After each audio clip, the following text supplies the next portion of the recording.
The young lady confesses her love to a suitor, her demeanor marked by both embarrassment and a mild inebriation, for otherwise she would never have dared to undertake such an endeavor. A tall, dark-haired gentleman, eager to fathom the root of her affections, queries her, and she articulates her sentiments with ease, just as she entertains the notion that her affection is unrequited. A prospective duke, standing before her, suddenly embraces the lady. However, in that instant, the young lady realizes that the man who now enfolds her differs markedly from the individual she had originally intended to disclose her love to, not only in stature, but even in the color of his hair. Inebriated, the protagonist confuses two entirely dissimilar men, committing a monumental error. Presently, the young lady finds herself in the arms of Cavert Willard, who is poised to inherit one of the most influential duchies in the empire, and also held the rank of the commander of the Nickel Knights. The majority of commoners harbored fear of him, and he was even bestowed with the moniker the Crimson Reaper. Right at this moment, the protagonist erroneously confessed her affection to him, realizing the dire consequences of such a misstep.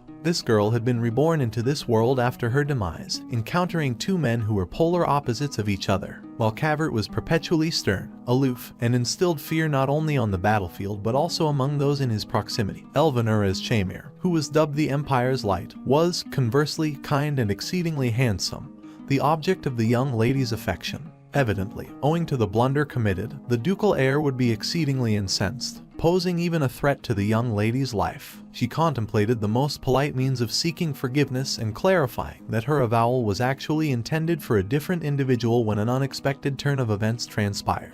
Cavert addressed Renee, who still stood bewildered before him, and requested an informal discourse, thereby conveying the mutuality of her affections. Moreover, his countenance underwent an unexpected transformation. Heretofore, the youth had never smiled, he had perpetually appeared rather serious. This facet of his demeanor had undeniably been disconcerting, but now he seemed to exude an air of felicity. The young lady could no longer truthfully reveal her sentiments to this man, as doing so would peril her life. The weather was overcast, and the main character, a temple servant, was tasked with collecting the linens that were drying outside. Given the impending rain, a regular client who frequented the holy place for the services of healers would likely visit. It was thanks to this man that the temple could subsist and accrue the necessary funds for its requirements. The young lady's friend attempted to console her before the arrival of this significant guest. Nevertheless, it offered her no solace, for working with Cavert was fraught with danger, as any mistake during their collaboration could easily result in loss of life. Having already experienced death once on her way home, she had no desire to relive that experience. Renee's story was a rather commonplace one, involving a girl who, in the throes of death, was transported into the body of a novel's character or another world. However, her journey proved more arduous than most. After succumbing to death on her way home, the protagonist lingered in the library for an inordinate amount of time to fulfill an academic task. Subsequently, she became the victim of an accident and awoke in an unfamiliar place, inhabiting the body of an orphan, gripped by profound hunger. At that moment, she couldn't find solace, as her every thought revolved around the search for food. After 4 days, Renee found herself on the brink of death once more, and she could only hope to find respite after this harrowing reincarnation. Alas, respite was not destined for her, for the main character awoke some time later in an entirely unfamiliar locale. It was a temple, and she was enlightened about how a priest by the name of Timotheo had aided her survival. Furthermore, she was offered sanctuary within the temple should she have nowhere else to turn, a proposition she readily accepted. With time, the protagonist came to realize that in this world, divinity indeed existed, and certain clergy possessed the power of the divine, capable of healing. The place she had arrived in at that point, Elnur, was the haven for underprivileged orphans, a location endowed with limited resources, but one where the children were free from concerns about sustenance. It was there that she befriended Lily at a tender age. As the young lady reached adulthood, she was presented with two choices: to remain in service at the temple she had grown up in, or to venture beyond its confines to construct her own life. Despite her conviction that she could readily earn a living independently, she chose not to depart. This decision was rooted in her belief that it would secure her a carefree life, devoid of future hardships, as it appeared to her. Yet, temple servants had their own unique consecration ceremony, during which the young lady came to realize that she had made an erroneous choice. When Renee touched the sphere that was meant to gauge her divine energy, it registered something extraordinary. She discovered that she possessed an immense power unmatched by anyone in her temple. hence it would have been wiser for her to depart the place. Nevertheless, that option was no longer available to her. In this manner, the central heroine evolved into a pivotal figure within the temple, bearing a weighty mantle of responsibilities and dilemmas. It was due to her remarkable proficiency in myriad tasks that she outshone her peers. This, in turn, brought considerable prosperity to the temple, as she welcomed both notable and less prominent visitors in concert with the high priest. Regret lingered in her heart for not seizing the opportunity to depart from the place of her upbringing when such a chance had presented itself. As she continued to assemble the bed linens into a basket, Renee couldn't cease pondering over all of this and the impending encounter with the Duke. On her way back, she deliberated with Lily regarding the forthcoming tasks allotted to each of them. Even though her friend was tasked with preparing a room for an important client, a task that seemed far more demanding than Renee's mere presence, she still couldn't help but envy her. The healer would have welcomed such ordinary work, as it was infinitely better than sitting beside a guest who slumbered, where even the slightest noise could disrupt his repose. Moreover, the wrath of the commander of the Nickel Knights could have dire consequences for the priestess, potentially even costing her life, a prospect she greatly feared. Lily attempted to console her companion, for she was sufficiently renowned that the Duke would not find it easy to resolve problems resulting from her untimely demise. However, their conversation could not be concluded peacefully, as a torrential downpour began, necessitating the swift retrieval of the linens to prevent them from getting drenched, an unpleasant prospect for the central heroine. Once the soaked temple attendants had returned indoors, towels were provided to them. However, Renee didn't have the opportunity to utilize them immediately. The high priest appeared beside her, compelling her to accompany him to his office to discuss a forthcoming task that he intended to assign her. However, his demeanor was more peculiar than usual, for he even pledged not to coerce the central heroine into carrying out the mission this time. As it turned out, the neighboring kingdom of Vios,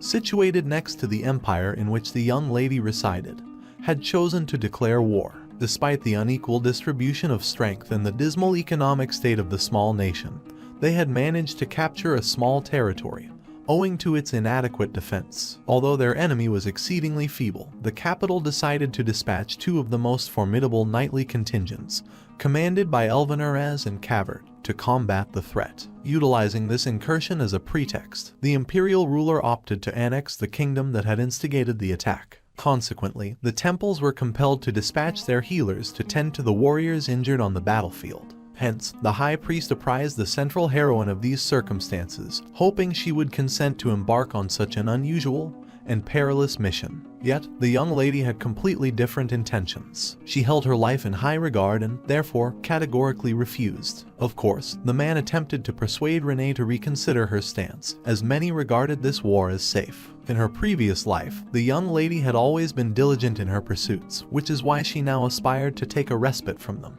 However, despite her lack of enthusiasm for any particular endeavor, she had been endowed with a prodigious divine power, compelling her to execute specific assignments. At present, regardless of the high priest's continued entreaties, she had no intention of agreeing to employ her abilities to aid those who might meet their demise on the battlefield at any moment. Nonetheless, aloud, Renee articulated an entirely different pretext, expressing her apprehension of war, and reminding the man of his promise not to compel her in the event of her refusal. Seemingly, nothing could have swayed her reconsideration. Yet, when it emerged that the remuneration for this mission was extraordinarily substantial, her perspective underwent a precipitous transformation. At that point, the healer rationalized this unexpected shift in her stance, asserting her readiness to embark on this mission for a noble cause, and she consented to undertake it. Even though she would not be able to retain all the money for herself, it still amounted to a substantial sum. The high priest found Renee's behavior rather peculiar, prompting her to disclose the veiled motives for her pretended intentions. Finances have always served as a more potent motivator for individuals than anything else,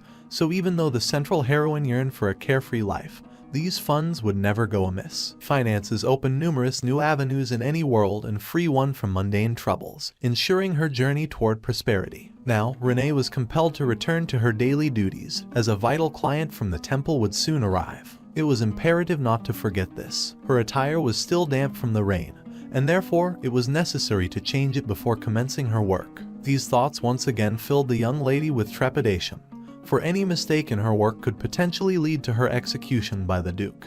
Upon meeting Lily in the chamber, the central protagonist resolved to engage her in a discourse regarding the impending war. To her astonishment, she learned that her friend, Lily, was also planning to partake in the conflict, albeit as a healer. Furthermore, Lily harbored no trepidation, firmly convinced that all clergymen would be safeguarded by the knightly contingents and thus be spared direct confrontation with the enemy. Moreover, healers were a rarity. Even if the foe encountered such an individual, they would, in all likelihood, refrain from lethal action. In truth, not every clergyman possessed the ability to mend others through their intrinsic power. Those who sought to serve the deity were screened using the crystal sphere, and only a select few could attain the role of a healer. Furthermore, within the empire, an organization of individuals endowed with such aptitudes, known as the Gloria, existed. To be admitted there meant an official designation as the healer of the nation. Lily aspired fervently to join its ranks and even pondered whether participation in the war would bolster her resume for this esteemed community. However, when Renee vocalized her true purpose behind undertaking the mission, her friend was thoroughly incensed. She had been previously under the impression that they would enter the Gloria together. In reality, the central heroine harbored different intentions, for belonging to the organization entailed constant journeys and the execution of not always facile assignments. On the other hand, Lily failed to grasp how one could remain idle, endowed with such formidable power as the central heroine. In the end, each of the young ladies possessed their own desires and motivations to venture into war and tend to the wounded soldiers, but all seemed eminently cogent. Lily seized the opportunity to jest at her companion, inquiring whether she had erred when inscribing her name in the statement of participation in the military campaigns. This was an allusion to an incident from their early childhood when, although all temple servants simply called the healer Renee, her true name was considerably more intricate. When the young girl was admitted into the temple during her childhood, the high priest inquired if she knew her name. Naturally, she could not recollect it and was incapable of harnessing what she possessed from her past life, for it would have been deemed peculiar. Initially, the man intended to concoct a name for his new ward, but she resolved to undertake the task herself, even though it necessitated her acquisition of the skills to read and write. She scrutinized her reflection in the mirror for several consecutive days, endeavoring to fathom which name would best suit her visage. Ultimately, she was able to settle upon Arnesha, a choice that met with the approval of the high priest. However, penning it was not as straightforward, and thus the young girl did not acquire this skill immediately. Presently, she comprehends that it might have been preferable had she adopted a simpler name. Meanwhile, there was scant time remaining until the arrival of the temple's distinguished guest. The central heroine discerned her tardiness, and it filled her with trepidation. In the temple where Renee served, the emergence of her divine power had undeniably led to an influx of visitors, albeit most individuals still favored the state church. They could attract a substantial clientele with their modest pricing, yet this practice undermined the stability of their temple. However, several years ago, Elnir began to garner significantly more revenue due to the frequent visits of a wealthy duke. At this moment, the central heroine hastened to meet her client, but she was cognizant that her tardiness was considerable, which greatly perturbed her. As she arrived at the entrance of the temple, the high priest was already in conversation with the guest. This individual had partaken in battles for many years and consistently emerged victorious. His sword incessantly dripped with the blood of his adversaries on the battlefield, earning him the epithet Blood Reaper. Merely gazing upon the Duke evoked a sense of horror. Thus Renesha did not immediately summon the courage to approach him, as she feared the reprisal that could result from her recognition. It was revealed that this stern man would often visit the temple solely to seek repose, a notion that appeared rather perplexing. Nonetheless, sleep-related issues were not uncommon among the nobility, and many sought solace in sacred places for assistance. Nevertheless, the majority still favored the state church for this purpose. The Duke was the first to beseech Elnir for aid with this particular problem and consequently became a regular patron, a source of substantial income. Presumably, Cavert engaged in this arrangement solely to prevent the dissemination of rumors regarding his sleep troubles if he were to appear in a crowded area. It was, in essence, a mutually beneficial partnership that allowed the small temple to persist while also safeguarding the Duke's secret. The resting chamber for the esteemed guest was situated at the very end of the corridor, where the central heroine led him once again. Commander of the Nickel Knights, Cavert was renowned as one of the preeminent sword masters in the entire empire. However, few were privy to the fact that this man was exceptionally sensitive to sounds. On one occasion, while he was asleep, the central heroine decided to ignite a candle in the room. In response, he instantly sprang to his feet, seizing her by the arm, and nearly killed her, although she had been striving not to interrupt his rest. On another occasion, the healer attempted to read a book while the man slumbered, yet even the rustling of pages appeared excessively loud to him, rendering him incapable of falling asleep due to the noise. Consequently, Renee now resorted to meditation during her moments of cohabitation with the slumbering client. Nevertheless, despite her fear of the Blood Reaper, the central heroine resolved to engage him in conversation this time, inquiring about the impending war. She hoped that by forming a closer connection with such a distinguished warrior who would participate in the event, she could augment her prospects of survival. Regrettably, she received an exceedingly frosty response. Cavert merely implored the temple servant not to interfere during his battles and preparations. It became evident that meaningful dialogue between them was unattainable, and when the client sought to sleep, he reprimanded the girl for her ostensibly excessive noisiness, even though she had remained perfectly motionless. The days leading up to the departure to the theater of warfare passed swiftly for our main protagonist. Renee found herself gripped by fear, unwilling to witness the specter of death or, worse yet, to meet her own demise on the battlefield. Furthermore, her fellow temple servants teased her mercilessly upon learning of her chosen destination, taunting her with thoughtless jests. The empire in which our main character resided was renowned as a haven of peace, despite the perpetual wars that raged beyond its borders. Nevertheless, this did not deter the empire from providing support to other nations, thereby expanding its domain. Elvener, as in Cavert, in particular, frequently engaged in battle, achieving resounding victories and bringing countless accolades to their homeland. However, the people's perception of them was markedly disparate. The paladin commander received high praise, whereas those who followed the banners of the Nishal Knights held an intense dread of their leader. Partially, this discrepancy in attitudes arose from the gruesome murders of the Duke's heir and his brother, who were found slain under inexplicable circumstances. This brutality shocked the empire's populace, yet investigations were never carried out. Rumors persisted that rain brought forth a flow of blood from the decorative swords within Cavert's estate. Although belief in such tales seemed ludicrous, the man continued to visit the temple during rainstorms. Sitting within the carriage alongside her friend, the healer found herself perplexed by Lily's unwavering composure in the face of impending war. In contrast, Renee's apprehensions revolved not so much around her personal peril but the prospect of witnessing others' demise. It appeared far more likely that conflict would ensue amongst the commanding officers rather than in confrontation with the common enemy. As the entourage neared the gathering place for warriors and healers on the outskirts of the capital city, the troops were already assembled,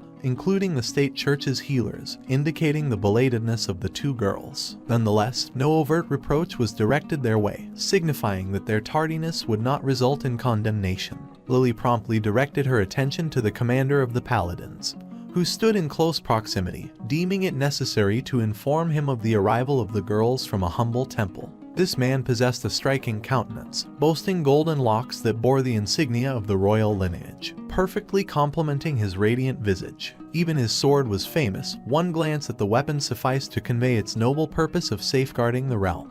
To Renee, Elvener has appeared the most beautiful soul she had encountered in this realm, rivaling only the Duke in terms of strength, a stark contrast to the latter's character. The enchanting warrior warmly greeted the arriving girls, having heard of the main character's reputation as the most powerful healer in her temple. Enchanted by the encounter with the paladin commander, Renee began to exhibit somewhat peculiar behavior, prompting her friend to gently nudge her in an effort to restore her composure. In contrast, Elvener perceived nothing unusual and responded with cheerful enthusiasm to the compliments offered by his new acquaintance, bestowing upon her a radiant smile. This unexpected reaction from one of the Empire's celebrated heroes brought a sense of relief to the girl, momentarily allowing her to escape the looming specter of the impending warfare. The young man proceeded to describe the plan of action to the two healers. It was essential to reach the borders and fortify their positions before launching any offensive into enemy-held territories. The conversation triggered a sudden realization within our protagonist,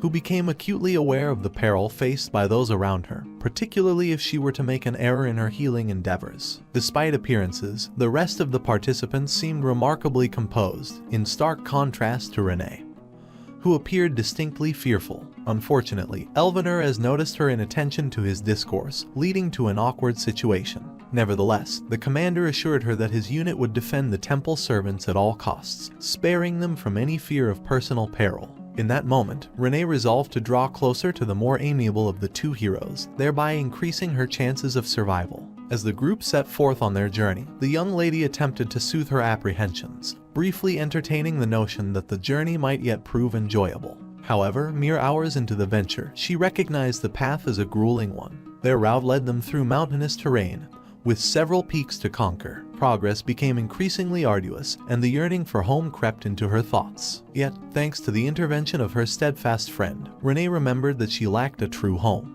In her eyes, the temple was her dwelling, where she dutifully served, never pausing to contemplate that this was not entirely accurate. Fortunately, aside from profound exhaustion, the journey thus far had not presented any significant challenges, and she secretly mended her aching feet, drawing energy from her divine power. Lily chastised her for this action, as the expenditure of energy could be required at any moment. Furthermore, they still had a daunting path ahead. During a respite in their tent, the main character observed the state church's healers, who seemed hardier and more enduring. Renee gazed into the distance at the mountains she would soon ascend and grappled with the daunting prospect that lay before her. At that moment, the returning warriors abruptly required the aid of the healers, as the number of wounded exceeded expectations. It emerged that the squad led by the paladin commander had been ambushed by the enemy, signifying that the Nishal Knights had managed to elude their adversaries and likely returned with promising tidings. The head of the state church's priests expressed an intention to assist the gravely wounded soldier. However, Elvener has issued a directive for Renee to undertake this task.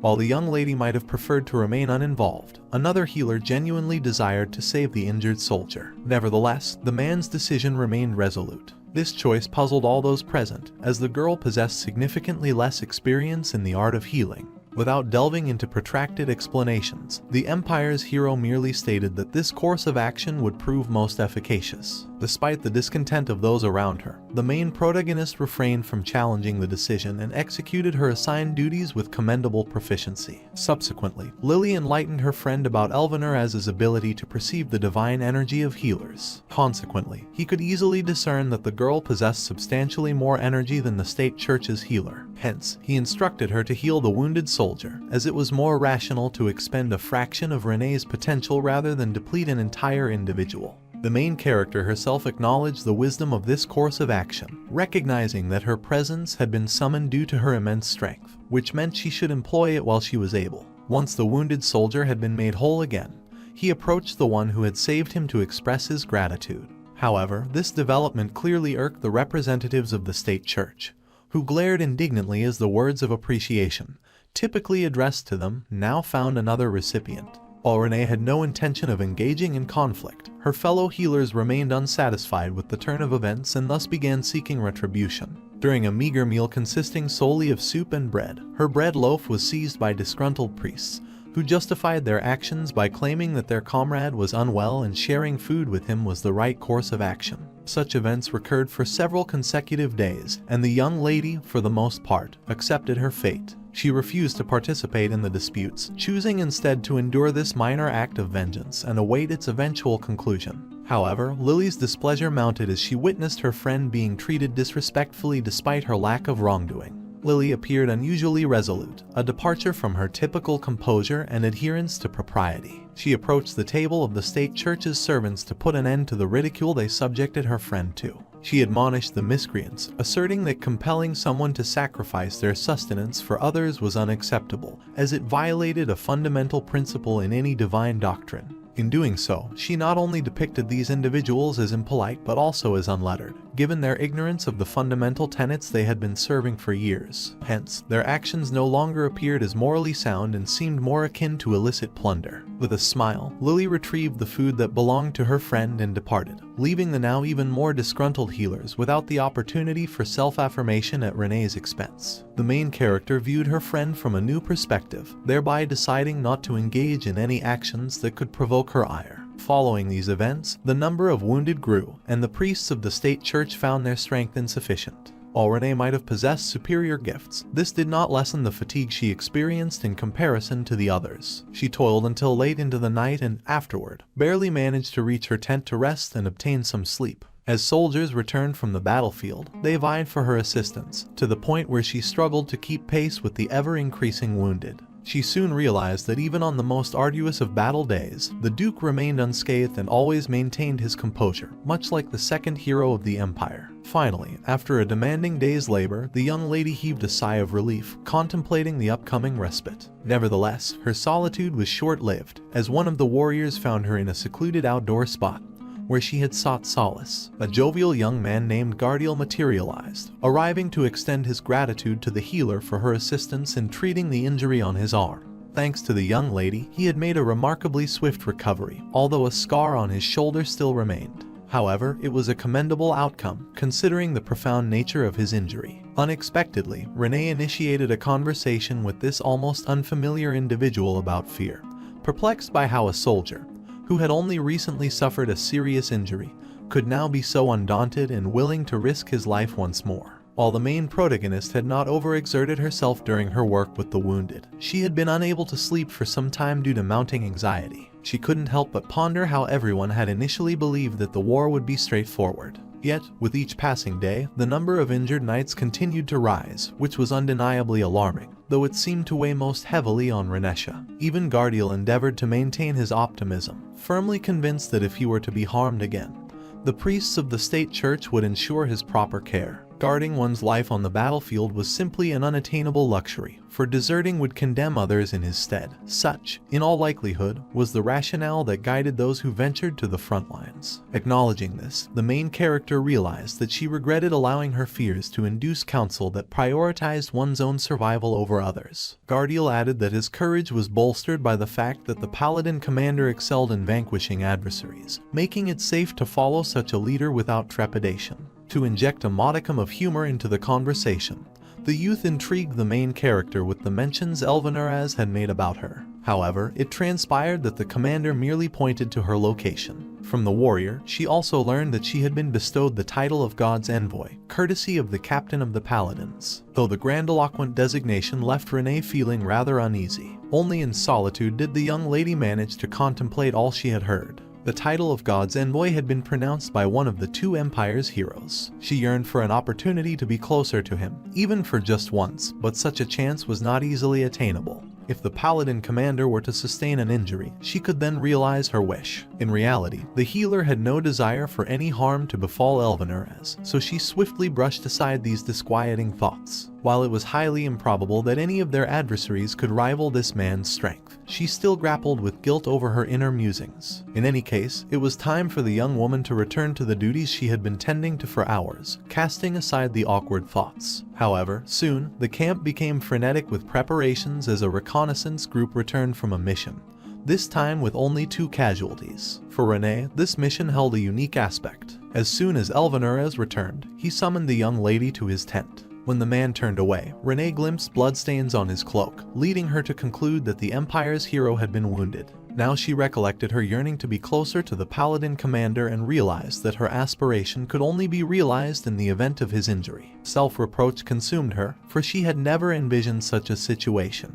Her divine powers were not meant to work in such a fashion. Before entering the commander's tent, Renee resolved to regain her composure. It appeared his wound was quite serious, given the considerable amount of blood staining his attire. Nevertheless, one couldn't help but wonder whether he had chosen to isolate himself in the tent, so as not to diminish the soldiers' morale, as they followed their indomitable leader. Upon stepping into the hero's quarters, the young lady hoped that her anxiety was unfounded. Yet, the sight of a profusion of blood on various pieces of his clothing compelled her to apologize profusely to the captain of the Paladins. She was convinced that her fleeting thoughts had inadvertently caused harm to a man so robust and crucial to the Empire. However, she could not lucidly articulate her remorse. With a gentle touch to the healer's hand, he implored her to calm herself. In that moment, Renee found herself regarding this man with awe, for she could not have been more discomposed in such circumstances. Her heart quickened, and in the maelstrom of emotions, it was impossible for her to attain tranquility. Nevertheless, she grappled with her thoughts, realizing how nonsensical her earlier musings had been.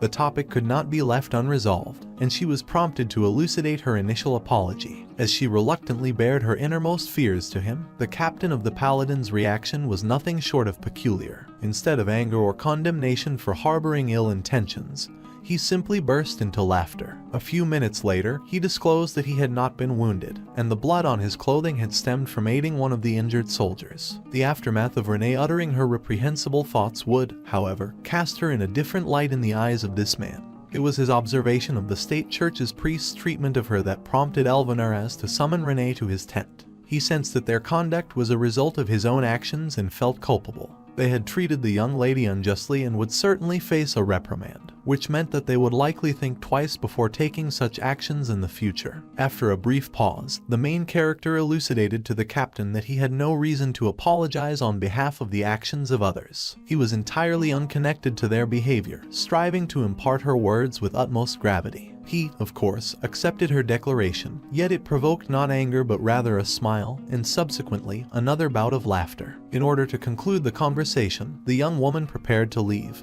but the man detained her. He recognized that the application of her powers necessitated sincerity, and therefore she did not wish ill upon any of those she intended to heal. The next time Elvinaraz sustained an injury, he would gladly call upon her for assistance, at which point she could draw closer to him, fulfilling her desire. Finally, this noble man placed a kiss on Renee's hand, which left the bewildered young lady no choice but to hastily depart from the tent. After the recent events, the main heroine found herself unable to sleep. She kept dwelling on Elvinaraz's gesture just before their parting, feeling a sense of embarrassment. Furthermore, she contemplated the group's upcoming travel plans that she had learned about earlier in the day. Come morning, the knights were to conduct their final reconnaissance before embarking on their journey. The path ahead promised to be challenging, signaling their imminent entry into enemy territory and the quest to seize new lands. All around her, an eerie calm prevailed, even though numerous people returned from their daily reconnaissance missions with ghastly injuries. To make matters worse, the strength of many healers was waning due to the limited time available for recovery. Renee was now quite angered at the high priest who had promised her a safe war upon sending her here. Seeing the grim reality with her own eyes, she finally understood that the military operations had been dangerous from the very start,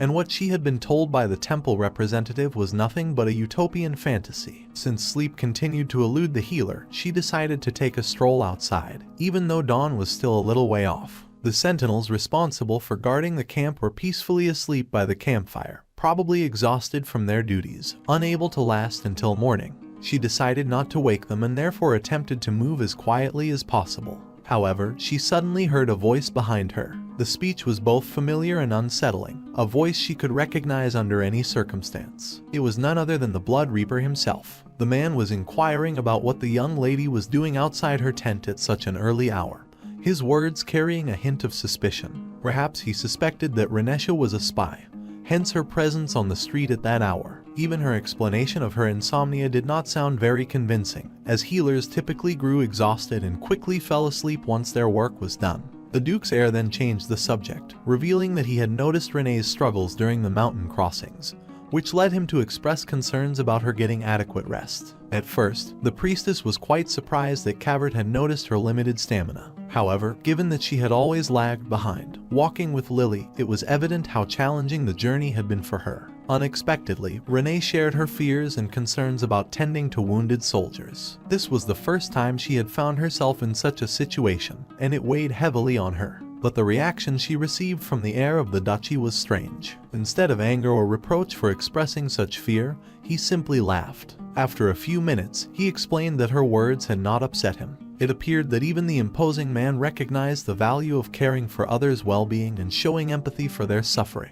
His sudden openness surprised the main heroine and, perhaps, gave her reason not to fear the heir of the duchy any longer. Gratefully, Renee thanked her nocturnal interlocutor for listening. The priestess was ready to bid farewell to the man when, by force of habit, she referred to him as a client. She had frequently used that term when discussing Cavert with her friend or the high priest, and her mistake now seemed foolish. In her attempt to correct herself, she referred to him as a duke, which further infuriated him, a sentiment he no longer concealed. In aristocratic families, the heir to a title is chosen before the coming-of-age ceremony, at which point he becomes the full-fledged title holder. However, in the case of the Blood Reaper, things were somewhat different, as his older brother was found dead on their estate. In the aftermath of this tragic event, Cavert assumed the title of heir to the duchy. Nonetheless, it remained unclear why he reacted so vehemently to the address he received. Rene's inability to address Cavert correctly and respectfully had unintentionally confirmed rumors suggesting that he was responsible for his brother's death in order to obtain his desired status. The situation was complex and bewildering for the young healer, and her failure to understand proper forms of address had only exacerbated it. In an attempt to simplify matters, she tried to ask Cavert directly how she should address him, but he responded curtly,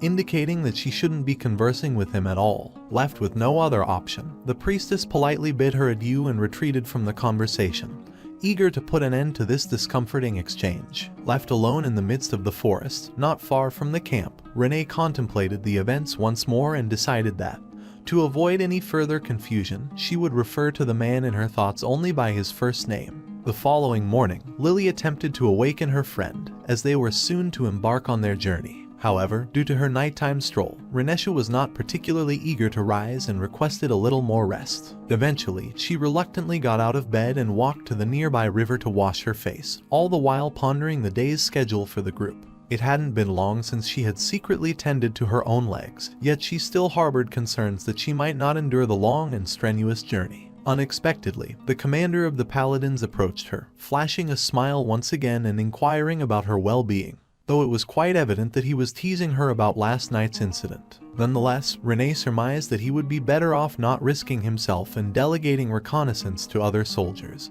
but he still chose to lead a small group himself to expedite the process. Moreover, he shared pleasant news with the main heroine.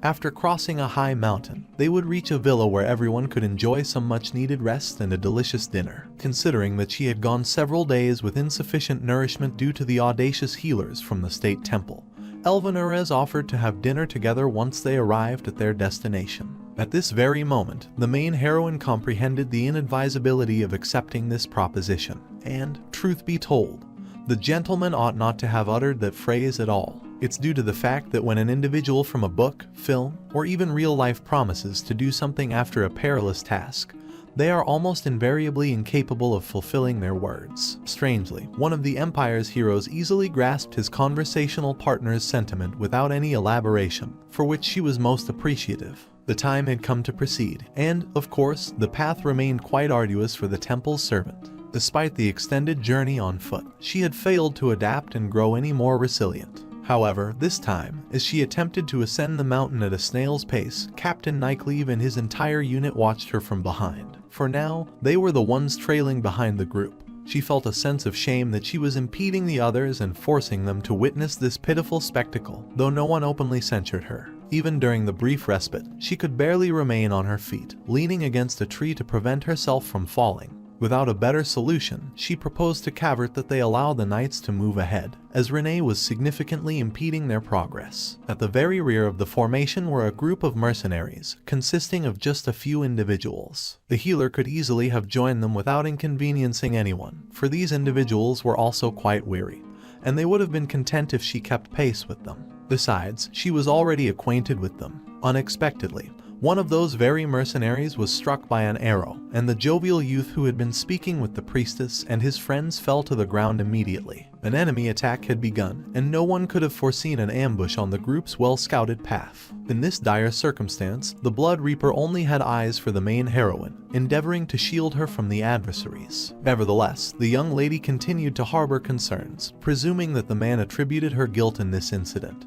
which occurred shortly after her nighttime walk. Regardless, for a considerable length of time, she was unable to immerse herself in her thoughts, for she now found herself on the battlefield, where even a minor lapse could cost her life. An arrow had flown perilously close and embedded itself in a tree next to Rene. The situation was undeniably harrowing for the temple's servant, who had grown increasingly distraught. Unexpectedly, her vision was obscured by someone's hand, a gesture that appeared as a saving grace to her, for the main heroine wished to be spared from witnessing this horrific scene. Fortunately, even in this trying moment, the young lady was able to recognize the person whose palm was resting on her face. Cavert instructed the priestess to calm herself and to run in the direction he had indicated, not even sparing a backward glance for as long as she possibly could. Of course, Renesha sprinted away. She was so terror-stricken that she genuinely wanted to escape from that dreadful place, not even hearing the clash of swords and battle cries. She remained in a state of panic for an extended duration until she finally laid eyes on the villa, where a person emerged to greet her.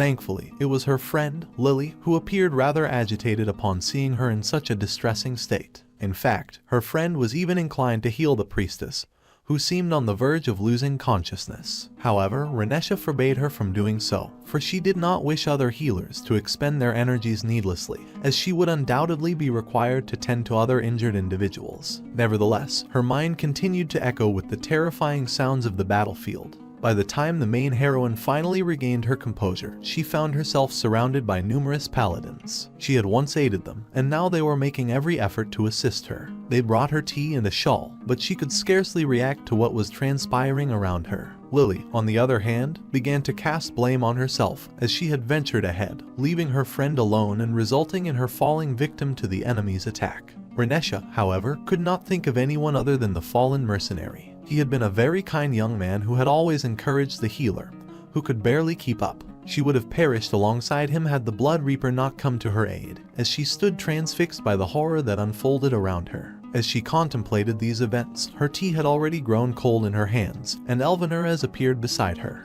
In the present moment, one of the Empire's two heroes stood before an unassuming young lady, genuflecting before her, a rather uncommon situation. Naturally, Renee was greatly surprised by the gentleman's comportment and surmised that it had to do with her injuries, which may be more serious than they initially appeared, considering that the paladin captain could perceive not only physical wounds but moral ones as well. It is evident that, in this regard, the young woman faced far more troubles following the recent events. Suddenly, he touched the healer's face and sought to reassure her. Undoubtedly, she had been terribly frightened during the unexpected attack. However, she was now safe. It was only now that she mustered the courage to recount how she had nearly perished from an arrow, which had struck perilously close, and how she had been saved thanks to Cavert. Moreover, she revealed her true emotions, and, to her own astonishment, tears flowed from the eyes of the main heroine. She recognized that she ought to have reported the situation on the front lines earlier, but it had been so challenging for her to discuss what had transpired. The man before her suggested that she need not do so, considering how difficult it was for Renee to speak of the recent events. All of a sudden, the Nightleaf Knights appeared alongside them. They had returned after the ambush, and almost all of them had survived. The first thing the healer did was run to their commander and express her gratitude for his rescue, even though he remained as aloof as ever. Naturally, there were a considerable number of wounded individuals following such a battle, yet only one mercenary had perished, the same one who had been struck by the arrow. Cavert was quite astonished that none of the temple priests had tended to the main heroine's wounds up to this point. She attempted to explain that she did not want to receive help that was far more needed by other wounded individuals. The Blood Reaper then added Renee to the list of the injured, along with everyone else. Lily was, of course, the one who would perform the healing, but the entire situation had overwhelmed Renee to the point where she felt a strong urge to cry. In the end, all of the wounded were saved, and the sole casualty of the ambush was the mercenary, for whom they held a funeral ceremony on the spot. The young woman feared that she would be reminded of his death throughout the entire ordeal. Fortunately, she only dwelled on the pleasant moments she had shared with her acquaintance. Everyone was deeply saddened by the loss of their comrade, yet afterwards, they discovered a modest wine cellar at the villa and decided to distract themselves from their sorrows with alcohol. Luckily, the commanders permitted their warriors to do so, recognizing that after the long journey and arduous battles, it would be beneficial for everyone to relax before resuming their campaign. However, even when evening fell and a sumptuous table was set with various dishes and the same wine, the main heroine remained melancholic. Lily couldn't fathom why her friend wasn't drinking at all, especially considering that, in the past, she had consumed a significantly greater quantity of alcoholic beverages in a short span of time. In truth, Renee had been absorbed in her thoughts throughout the entire evening, and the small celebration had done little to improve her mood. As a result, the healer decided to step away from the festivities for a brief stroll nearby. While Lily initially considered joining her, she realized that her friend simply needed some time alone and chose not to impede her, displaying the same understanding she had always shown. The stillness of the nocturnal forest provided some solace to the healer, and she hoped to finally dispel the troubling thoughts. However, it turned out that even there, she was not allowed to remain alone with her thoughts. The paladin captain appeared by her side, coming to admire the exquisite scenery, and the moon alongside the temple's servant, although she had initially retreated there for entirely different reasons. In any case, with this man's presence, the young woman came to realize that there was indeed a magnificent view all around, and she readily accepted the hero's proposal for a walk. The youth and the main heroine had been walking together through the forest for quite some time, yet they had not exchanged a single word, rendering their promenade rather peculiar. Only after some time, Elvenures decided to break the silence and inquired if Renee's gloomy mood was due to the food that did not appeal to her taste. After receiving a negative response, the captain proceeded to list one reason after another, attempting to discern the true cause behind the healer's departure from the festivities and her desire for solitude in the woods. Suddenly, the temple priestess resolved to make a confession to someone who was seemingly a complete stranger to her. She revealed her wish to return to the temple as soon as possible, where she led a tranquil life. While the young lady had agreed to venture into the theater of war for her own financial gain, it was only because she had expected the war to be easy. However, now, with injuries and even a death among them, it was evident that such occurrences could be repeated. In the death of that young man, Renee partly blamed herself, for she had been on the battlefield, and had she not been overcome with fear, perhaps she could have saved him. Running away was deemed a violation of an important rule of the temple servants. For such an act, she could have been stripped of her divine power. Fortunately, her abilities remained as potent as before, yet she was no longer certain of her capacity to aid others. There was a possibility that she would once again fail to save a severely wounded warrior in time. Of course, she had consciously joined the war and had no intention of simply fleeing like a coward. However, if she stayed in this place for too long, her psyche might seriously suffer. It was then that Elvenures promised the main heroine that he would do everything within his power to expedite the conclusion of this military conflict, allowing all of them to return home and continue their regular lives. This gesture appeared exceedingly kind on his part and cast him in the light of a knight who makes a vow to a lady, undoubtedly brightening the young woman's spirits. It was time for them to return to the celebration since, the following morning, they would face another arduous climb up the mountain. Suddenly, Renee speculated that Elvenures was comforting her and attempting to improve her mood solely to enhance her healing abilities. Naturally, this caused the radiant smile of the knight to dim. It seemed that she was correct. She could understand this, for she remembered how during a conversation in the tent, the knight reminded her that the energy of healers is contingent on their sincerity. Therefore, their moral state is just as crucial. Hence, their moonlit stroll and the pledge to swiftly conclude the war were obviously means to console the temple servant. While it was not entirely pleasant, Renee could not condemn him for trying to assist her, even if he had his own reasons for doing so. However, Elvenures's countenance increasingly changed, and it appeared that the words of the main heroine were affecting him. Although he had deceived the young woman, his assistance and even his simple smile could not leave her indifferent. For this situation, Renee applied a quote from a well-known figure, stating that people should be treated as an end, not as a means to an end. She added that one should not get angry, even if they are only seen as a means by another. The paladin commander pondered over these words, while the main heroine openly scrutinized his face, which undoubtedly stirred bewilderment. Renesha did not conceal her admiration and complimented the beauty of one of the Empire's heroes. Then he employed her own words against her, since if the healer felt better by looking at his appearance, it meant she was using him as a means. Furthermore, Elvenures unexpectedly suggested that the temple servant address him by his first name, which only served to heighten her confusion. Awaking at dawn, the main protagonist gazed out of the window to behold the rain-soaked streets below,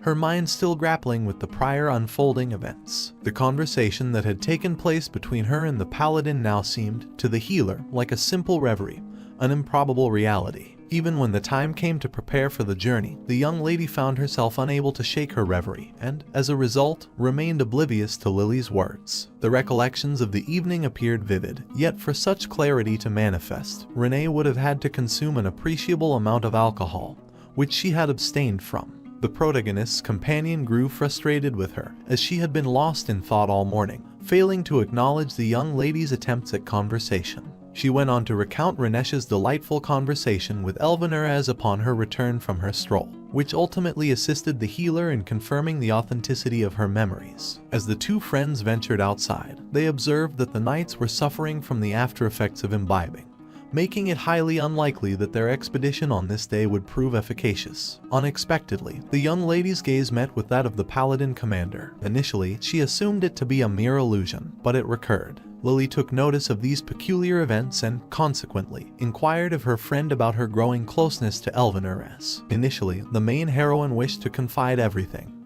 but she reconsidered, for she was certain it would deeply astonish her friend. Moreover, she decided to keep her desire to return home to herself. In the end, the priestess merely restrained herself from revealing the profound nature of their conversation from the day before, making it sound as if they had parted ways before even entering into a relationship. Unexpectedly, Renee called out to Vice Commander Turek of the Nickel Knights, a man who, from an outsider's perspective, appeared as intimidating as his superior but, in reality, possessed a kind disposition. He was concerned about the well-being of the main protagonist and, thus, sought to inquire about her condition. Most of the time, conversing with the knight was quite effortless. However, in truth, he also wished to request that the young lady hasten her pace, if possible, as their detachment was to follow closely behind the healers for protection, and Cavert was in a foul mood that day, all because it had rained during the night, and this man could not sleep in such weather, as was quite evident. Usually, he visited the temple during rainfall, a critical detail that Renesha had overlooked.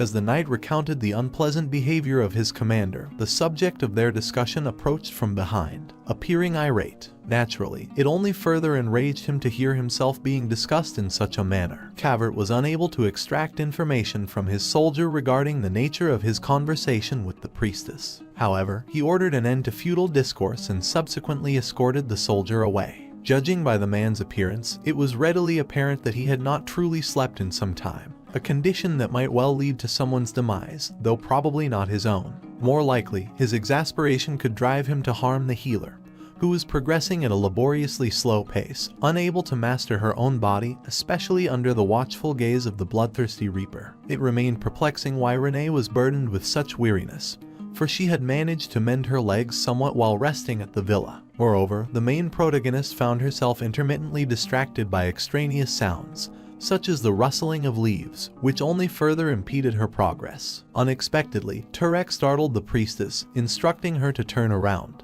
She even briefly believed that an adversary lurked behind her, but, in reality, the man was pointing to a white rabbit. The distressed woman was so terrified that she even imagined a shadowy figure behind her when, in actuality, no one was present. Of course, the healer did not allow herself to grow angry with the man for his abrupt summons, and her fear of encountering enemies at that moment was unfounded. She was accompanied by an entire squad of Nickel Knights and Cavert, who would dispatch anyone attempting to assail them, as had occurred in a prior ambush. Recalling this, the young lady finally felt secure. The following night brought forth another heavy rain, prompting the main heroine to seek out the bloodthirsty reaper and aid him in finding sleep, hoping that this gesture would ameliorate his ill temper. She could not precisely determine his whereabouts at such a late hour, as she had not ventured to speak with him either on the way or upon arrival at the camp. But she had a conjecture. Last time, when Renee had encountered the man during her nocturnal stroll, he had likely decided to patrol the vicinity around the tents and, consequently, interrogated her at that moment. Thus, at present, he was most likely on duty, for he could not sleep anyway, and the priestess had been correct. The main heroine peered into the sentry tent and beheld Cavert, whose mere presence made her feel quite uneasy. Nonetheless, she endeavored to maintain her composure. After several minutes of awkward silence, the heir to the duchy eventually inquired about the reasons behind the healer's visit. With a radiant smile, Renesha offered her assistance completely free of charge, understanding how crucial it was for all members of the detachment that their commander slept well at night. Despite all, the man declined, a response that left the main protagonist in shock, for she discerned no objective reasons for him to dislike such an offer. In truth, Cavert could not consent to rest even briefly, for he had already relieved the sentry, and was obliged to safeguard the camp from potential peril. The main heroine comprehended this and was therefore willing to personally oversee the surroundings for several hours. However, the expression on the man's face indicated his dissent. It became evident that the commander of the nightly detachment harbored mistrust for the healer, notwithstanding her diligent efforts, and he seemed bewildered by her attempts to gain his trust. At that moment, Renee regretted her decision to approach him, yet she comprehended the purpose behind her actions and did not desire for yet another day of the expedition to pass in such ominous silence. Therefore, the young lady insisted that Cavert accept her offer. When questioned about the reasons for her late visit, she responded candidly, stating that she simply could not sleep. Following the ambush, the priestess remained unable to fully regain her composure. She had confided in one of the commanders about it, and now, with trepidation, she revealed the same to another, fearing a negative reaction that, fortunately, did not materialize. Perceiving the man's silence as agreement, she resolved to commence the requisite ritual. Yet, she soon realized that several factors in the vicinity could negatively impact the sensitive slumber of the ducal heir. Nevertheless, he assured her that he found no harm in extraneous sounds, at least as long as the priestess refrained from speaking. Although Cavert could afford a relatively extended period of rest, he requested only an hour of sleep, feigning indifference, even though his yearning for repose was palpable. Consequently, the healer decided to grant him more time, creating the illusion that he would awaken after 2 hours of dreaming. While the commander of the Nickel Knights dozed in the sentry's chair, Renee studied his countenance, which resembled a work of art, albeit with a slightly eerie undertone. Despite the considerable passage of time, she did not rush to awaken him, for he had been deprived of rest for far too long. Suddenly, a cold breeze swept in from outside, causing a noticeable drop in temperature within the tent. Therefore, it was necessary to shield Cavert. However, the blankets were situated some distance away. The task was far from straightforward, for even the slightest noise could rouse the ducal heir. Nevertheless, after much contemplation, the young lady found a solution to the predicament, merely employing more of her divine power in the process. All went off successfully, and the task proved to be quite manageable, save for the challenge posed by the man's broad shoulders. Once the priestess had achieved this, she regarded the commander of the detachment. He was no longer asleep, but instead observed her actions. The countenances of the main protagonist and Cavert found themselves in close proximity, which alarmed the priestess. However, she hoped to elucidate the motivations behind her actions. Surprisingly, he remained exceedingly composed, despite Renee being in a state of panic, assuring him that she would depart as soon as she fetched another blanket to prevent him from chilling. Nevertheless, he did not release the young lady. On the contrary, he began to gently hold her hands and explained what had truly disrupted his slumber. The commander of the nightly detachment had grown accustomed to hearing the maiden's breath during sleep, which had aided his rest for many years. When it began to recede, it deprived him of tranquility. To avoid exacerbating the situation, Renesha still intended to depart promptly. However, the man beseeched her to stay with him and rested his head on her shoulder, falling asleep. The heir to the duchy dreamt of his departed kin, whom he had tragically lost. His father and brother appeared as if they were once again by his side, and the dreams remained pleasant. Suddenly, everything took a harrowing turn, and blood pervaded every scene. Beloved individuals were slain, and he himself faced the threat of being condemned to hell. Naturally, Cavert awoke from such a nightmare, yet it was morning. Additionally, the healer was not merely near him. She had maintained her position to avoid disturbing his slumber. Initially, the young woman was greatly distressed, believing herself responsible for the bloodthirsty reaper's restless night, despite her nearly motionless state. As soon as he released her hand, the main heroine collapsed to the floor, her body somewhat numb from maintaining the same posture for an extended duration. Rising from her position, the ducal heir decided to apologize to Renee for compelling her to remain with him. This, however, terrified the hapless woman even more. She swiftly rose from the floor and dashed away without further ado, making her escape before she could hear what else the man had to say. In reality, the man who had always been aloof toward others suddenly expressed gratitude to the obedient follower, who didn't even hear his words of thanks to completion. When Lily beheld her friend that morning, she couldn't comprehend the change that had come over her. The young woman had intended to aid Cavert, yet now she appeared utterly disheveled. It turned out that upon her return at dawn, the healer had not managed to sleep at all, even though this was one of those rare instances in recent times when she could have easily succumbed to slumber due to fatigue. Nonetheless, even now, Renee continued to reminisce about what had transpired between her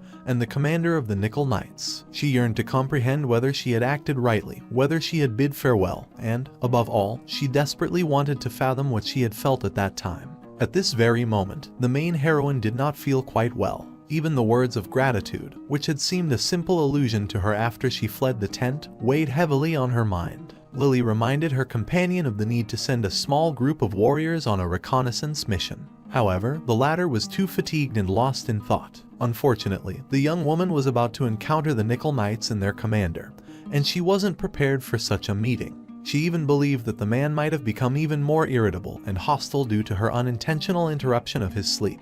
Unexpectedly, Renee crossed paths with Cavert once more, and he appeared entirely transformed from the previous night. Notably, his condition had unmistakably improved. His countenance no longer appeared as drained as before. This gave the young lady a sense of having made a worthwhile visit. Filled with newfound confidence, the healer decided to boast to her friend about how she had shielded all the knights from the commander's wrath. However, she did so too loudly and pointed directly at the man, who certainly noticed. Attempting to amend the situation, the main heroine altered her hand gesture to a more courteous one and paid a compliment to the well-rested visage of Cavert. Nonetheless, he simply departed without uttering a word to the priestesses regarding their peculiar conversation. Such behavior appeared rather odd. Perhaps he had decided to show leniency in return for Renesha's assistance in granting him some sleep. Previously, this individual had always regarded the main heroine as a peculiar girl, but now he looked at her with a gaze of shared misfortune, as neither of them had been able to sleep well of late. Lily scolded her friend for the comments she had made to the bloodthirsty reaper, deeming them highly inappropriate given his condition. Unexpectedly, Elvanurez approached them, realizing that Renee appeared quite unwell, and surmising that she was ailing. He hurried to fetch some medicine. The young woman asked him not to do so and explained the situation regarding her insomnia. However, the man argued, greatly concerned for the healer's well-being, and unwilling to see her fall seriously ill, likely due to her frail appearance. Of course, everything was fine with her, except for the lack of sleep. Furthermore, gazing upon the paladin commander's handsome countenance made her feel even better. Therefore, she simply smiled and reassured the worrisome Elvanurez that there was no need for concern about her divine power. Renesha pondered that she possessed a minimal reserve of energy for someone who could perceive the extent of it in each person. However, this was by no means a reason to underestimate her state of health, which improved even further when she beheld a man of such exquisite beauty before her. Suddenly, his countenance underwent a change, significantly darkening for an entirely inexplicable reason, causing the healer to worry. He made an effort to conceal this, immediately breaking into a smile and reassuring the main heroine that nothing dreadful had occurred. Later, a group of scouts returned, and the healers attended to the wounded. Initially, they utilized individuals from the state temple for this purpose, and therefore, Renee was not among them. 3 of the injured were in particularly critical condition, finding it difficult even to move, which might necessitate the assistance of the main heroine. The young lady had been napping while seated by the crates, having found a comfortable spot for herself and covering herself with a blanket to prevent any chills. Unexpectedly, she was awakened by a healer with whom she had previously clashed. The young man informed Renee that the scout detachment had returned, which alarmed the young woman. Furthermore, she couldn't comprehend how the warriors had returned so swiftly, especially considering that their commander, though he had managed a brief rest that night, had not slept for quite some time. Nevertheless, the main heroine quickly noticed that the camp was quite noisy, implying that there were likely a considerable number of wounded this time. Although Renee's strength had been restored, she had no great desire to work with the injured, as she was fearful of witnessing their horrific injuries. The young man asked the young woman to remain in sight of the others so that they could call upon her if necessary to aid in treatment. Despite the lingering tension between the two due to recent events, on the day when the commander had instructed her to help an injured soldier, she herself was at a loss. The vice commander of the paladins explained the situation to them, mentioning that aside from the 3 severely wounded individuals, there were only a few with minor injuries. This gladdened Renee, as it might imply that the enemies had finally decided to capitulate. In such a case, the war would soon come to an end, and she would find herself back at home. One healer was sufficient to assist the injured, so it was once again necessary to decide who would go to help them, someone from the state temple or the main heroine. Farsi, it seemed, was no longer angry with the young woman and had no intentions of competing with her. However, he had now chosen to personally go and aid the warriors, allowing her to rest for a while. This brought relief to the main heroine since she had previously at times felt a heavy heart due to what had transpired between her and this man. Naturally, if the situation had been more dire, they would have called upon Renesha for her greater divine power from the outset. It had never been a competition, it was merely a practical solution to the problem. She desperately longed for some rest at this moment, yet she understood that others did not spare themselves and were doing everything for the common cause. Therefore, she had to invest all her efforts to achieve the necessary outcome, and she, too, had to remain on standby for emergencies. In times of war, there was no time to dwell on people who might have been hurt by her words and the feelings of those around her. However, for the main heroine, these were not trifles, and she suddenly realized that her worldview was shattering due to the circumstances. One of Renee's patients sought to reassure the young lady by suggesting that the scale of the military actions was not very significant, and therefore there shouldn't be many casualties, despite the fact that this knight himself was constantly sustaining injuries. The young man harbored a decidedly optimistic outlook, believing that the enemies were feeble since they had only managed a single ambush, which might have been due to the complex terrain. However, this did not convince the main heroine that everything would be fine. As long as the war remained ongoing, danger still loomed for the people. Such discussions led the warrior to contemplate the deceased mercenary, suspecting that the priestess still held thoughts for this man. In reality, this was not the case, and it was remarkable how, after a few days, everyone ceased to think of him. The fact that he continued to occupy the main heroine's mind, as it did for everyone else, cast doubt on all the days when she couldn't eat or sleep due to what had happened. Now, she merely wished that no more people would be injured, and even this night should exercise caution to avoid constant injuries. In all likelihood, those in such critical circumstances have a habit of forgetting the unpleasant moments to continue living, regardless of anything, and Renee now had that same inclination. The slain young man would not be recorded in the annals of the empire. Nobody would even remember his name. For the nation, the only priority was to subdue the kingdom that had invaded them and expand their territories. The next day, as the entire group continued further into the mountains, the main heroine was able to understand why the expedition had been deemed symbolic.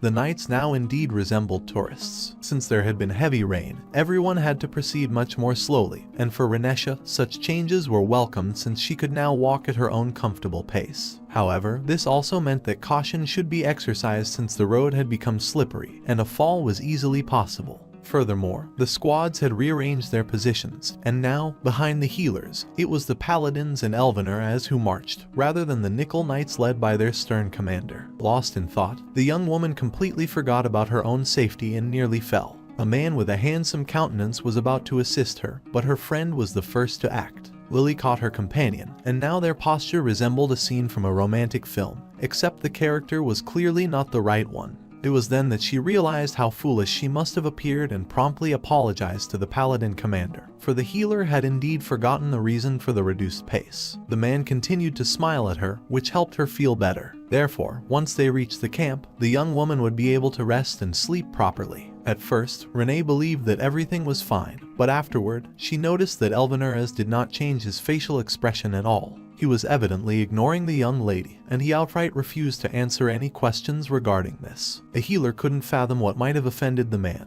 but now, looking at him, she felt worse rather than better. Recalling their recent conversation with the paladin commander, which took place just before this segment of the journey, the main protagonist suddenly realized the possible cause behind his peculiar behavior. Perhaps, since that moment, the sacred energy had not returned to its normal state, although the young woman hoped that it would happen soon enough. At that moment, she concluded that Elvenar was merely keeping an eye on her until she returned to a normal state. While this certainly pleased her, she had not known earlier that emotions had a significant impact on divine energy. Recently, Renee had indeed paid little attention to her own state and felt subdued. However, she needed to be more cautious, as neglecting this could lead to depression. Finally, the group was informed that if they continued a little further, they would find the camp, indicating that the transition would soon conclude. The young woman felt relief at this news. The weather suggested that there would be no rain in the near future, meaning there would be no need to assist the heir to the duchy with sleep. The priestess could rest to improve her well-being. Lily was concerned about her friend, lost in her thoughts, seemingly forgetting to be cautious while walking on the moisture-soaked ground. Nonetheless, she had almost stumbled once before, and the young woman did not want to rescue the main protagonist from danger again. However, Renee did not heed her, and in the end, stumbled again, losing her balance. Once again, others helped her regain her footing. This time, she found herself in the arms of the splendid Elvenar, who was meanwhile concerned about whether the healer had been injured. Of course, the priestess was embarrassed and immediately leaped away from her savior, promising to avoid such situations in the future. The man then suggested that the main protagonist walk with him to the camp, even though it was still at least an hour away. The young woman was not very keen on this, so she immediately went to her friend. However, the paladin commander then suggested walking behind them. However, it did not sound like a suggestion, rather, it seemed like an order. Now, the man's affiliation with the imperial family became evident. Even Lily decided to leave them alone, going ahead while their commander directed the other paladins, sending them on their way. In the end, they found themselves at the very back. This irritated Renesha. She could not understand how this could happen when the whole group had slowed down this time, and she should at least be keeping pace with them. Elvenar extended his hand to the obedient one. Initially, she was reluctant to touch it, but then she realized she had no choice and finally responded to the gesture. Walking became much more comfortable, although there were ledges that the man could easily ascend due to his physique. while the main protagonist could not. During one of these situations, the paladin commander helped Renee to rise and expressed deep concern for her. The young woman once again thought it was about her divine power and assured him that everything was fine. She would soon fully restore her energy by simply getting a good night's sleep. Now, the man openly declared that the real issue was not that. Seriously looking her in the eyes, he stated that, difficult as it might be to believe, the motives behind his actions were not a common goal but something else. They were approaching the camp very soon, yet the healer appeared weary, as she had hoped for their arrival much earlier. Elvinaraz and the young lady continued to move, hand in hand. She still contemplated his words regarding the true purpose behind the man's assistance to the main protagonist. Some claim that habits form within a month, while others argue that it takes much longer. Renee aligns herself with the former, having swiftly adapted to the routine they had during the war. As evening fell, everyone gathered around the campfire, and it became significantly colder. Adapting to such weather was much more challenging. When this long day was nearly complete, Varsi assisted the main protagonist in warming up, using a hot beverage. He also decided to aid her in studying the rules known to all in the state temple. Primarily, he attempted to convince the young woman, with a delicate constitution, that self-healing is ineffective because divine power operates through altruism for others. She, of course, remembered this from their previous conversation, a fact that the young man found gratifying and even slightly embarrassed by the entire situation. Consequently, it turned out that Renesha had grown closer to other healers who followed the group, which naturally pleased her. The main protagonist decided to inventory the medications one evening, concerned about the well-being of all the warriors. Besides magical abilities, there should be remedies for healing in reserve. Unexpectedly, Turek approached her. He wanted to speak with Renee but immediately noticed the fatigued expression on the main protagonist's face. He instantly understood that insomnia troubled her, greatly disturbing the night. As it turned out, Cavert had handed something over for the young woman. She worried it might be a weapon or poison intended to harm the priestess. However, the vice commander of the squad gave Renee a small vial containing tablets that aided peaceful sleep.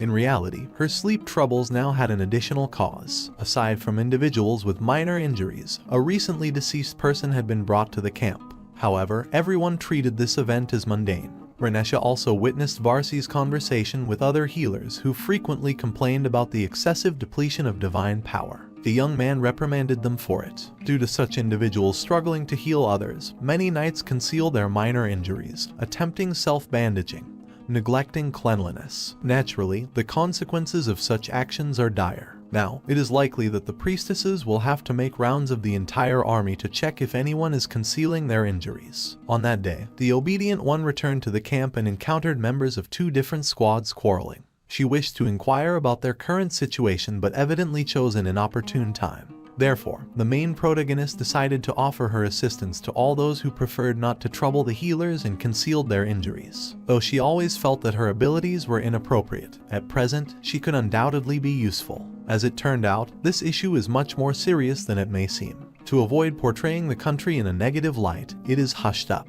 However, deaths occur not only in battle but also due to adverse weather conditions. Unexpectedly, Renesha recalled how Cavert once personally gave her a sleep remedy, explaining how to take it. Such behavior was quite unusual for him. The incident where the main protagonist received a concoction personally from the sanguinary reaper remained undisclosed to anyone.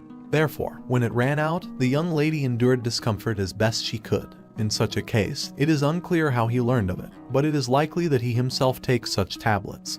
Hence, he recognized the healer's issues. However, dispatching the vice commander for this purpose was peculiar. Such concern deeply moved the obedient one. She expressed gratitude to Turek and requested him not to worry further about her, as the young man appeared genuinely alarmed. It pleased her also that Elvinaraz had paid her no attention in the last few days, indicating that her divine power had fully recovered. In reality, the sleep aid Cavert shared with the main protagonist was even too potent. Hence, it remains unclear why he would come to sleep in the temple during the rain. The vice commander asked the young woman to exercise caution, as the tablets induced dependence. He did not wish her to walk with a malevolent expression, the kind usually worn by men. He even suggested Renesha seek sleep assistance from other healers since the wounded were few lately. However, she could not do so due to their exhaustion. The remedy worked well, and nothing else was required. Nevertheless, for the sanguinary reaper, even one tablet a day was insufficient, despite the potency of the medication. Furthermore, Turek delighted the main protagonist with the prospect that they would soon reach the enemy country's border. Subsequently, they would assault the capital, bringing the war to its conclusion.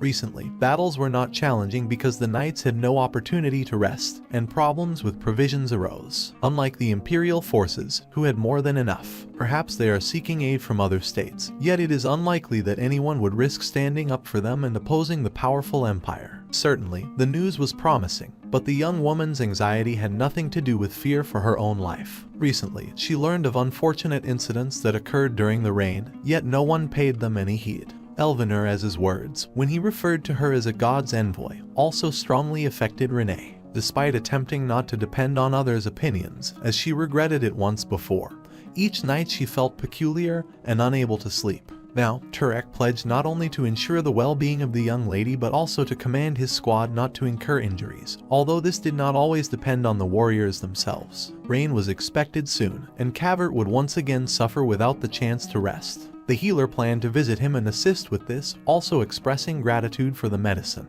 She felt somewhat relieved at the thought that everything would end very soon, that her dream of returning home would come true, and no one would be in danger anymore. Renee gazed at the sky, filled with hope for the better, when suddenly numerous flaming arrows appeared in the clouds, flying directly from the direction of their camp.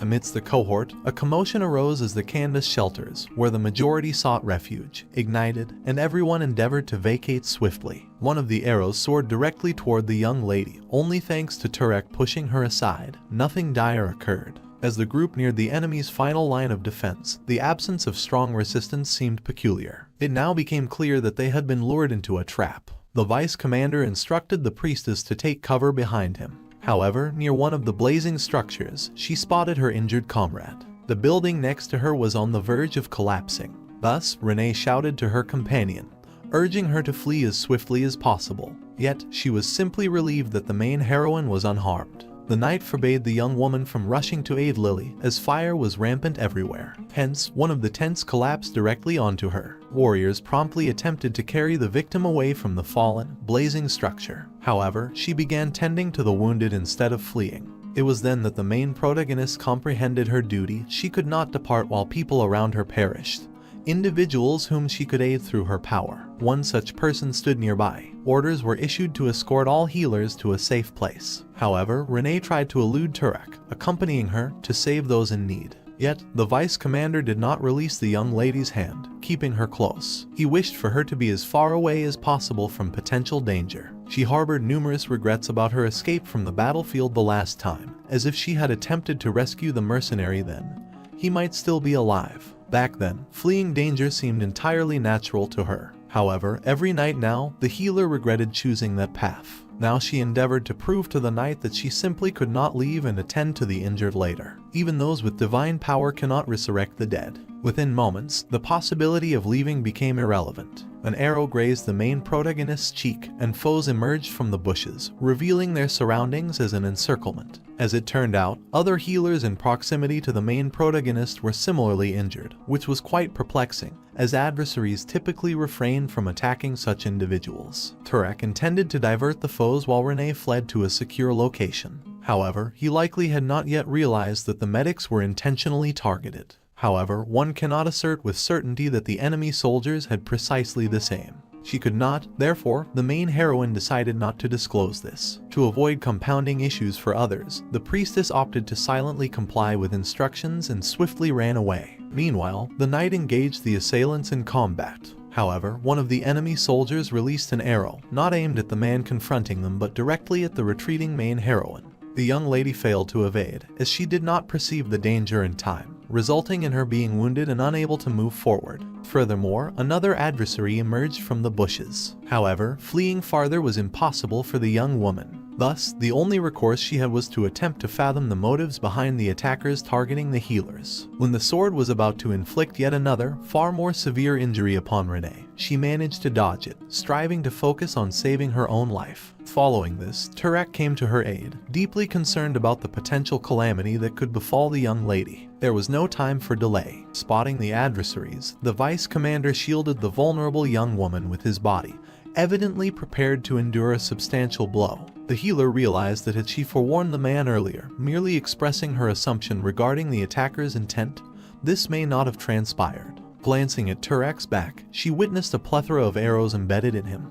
This occurred because, in the stressful situation, she could not deliberate and comprehend what she should do. Despite severe injuries, the man comprehended that he could not simply evade the enemies. Thus, he valiantly entered the fray, persisting until he could stand on his own 2 feet no longer. The main heroine understood that she must aid him. Consequently, she rushed to tend to the wounded. Yet, due to the copious amount of blood, she could not discern which wounds were more perilous and where to commence. Even in such a moment, the young lady felt guilt. After all, she could have forewarned the man about the enemy's intentions. Unusual energy reminiscent of electricity emanated around them, annihilating adversaries. It was Cavert, who came to assist his allies and was profoundly indignant at the unexpected assault on their camp. The enemy warriors were vanquished, but Turek collapsed, utterly drained. He could not move, and arrows still protruded from his back. The surviving members of the enemy squad were greatly frightened by the appearance of the blood harvester on the battlefield, prompting them to flee. Renee decided to attend to the injured at that moment. However, the first task was to move him to shelter, a task not easily accomplished as the camp was engulfed in flames. Although the knight reassured the young lady that he was fine,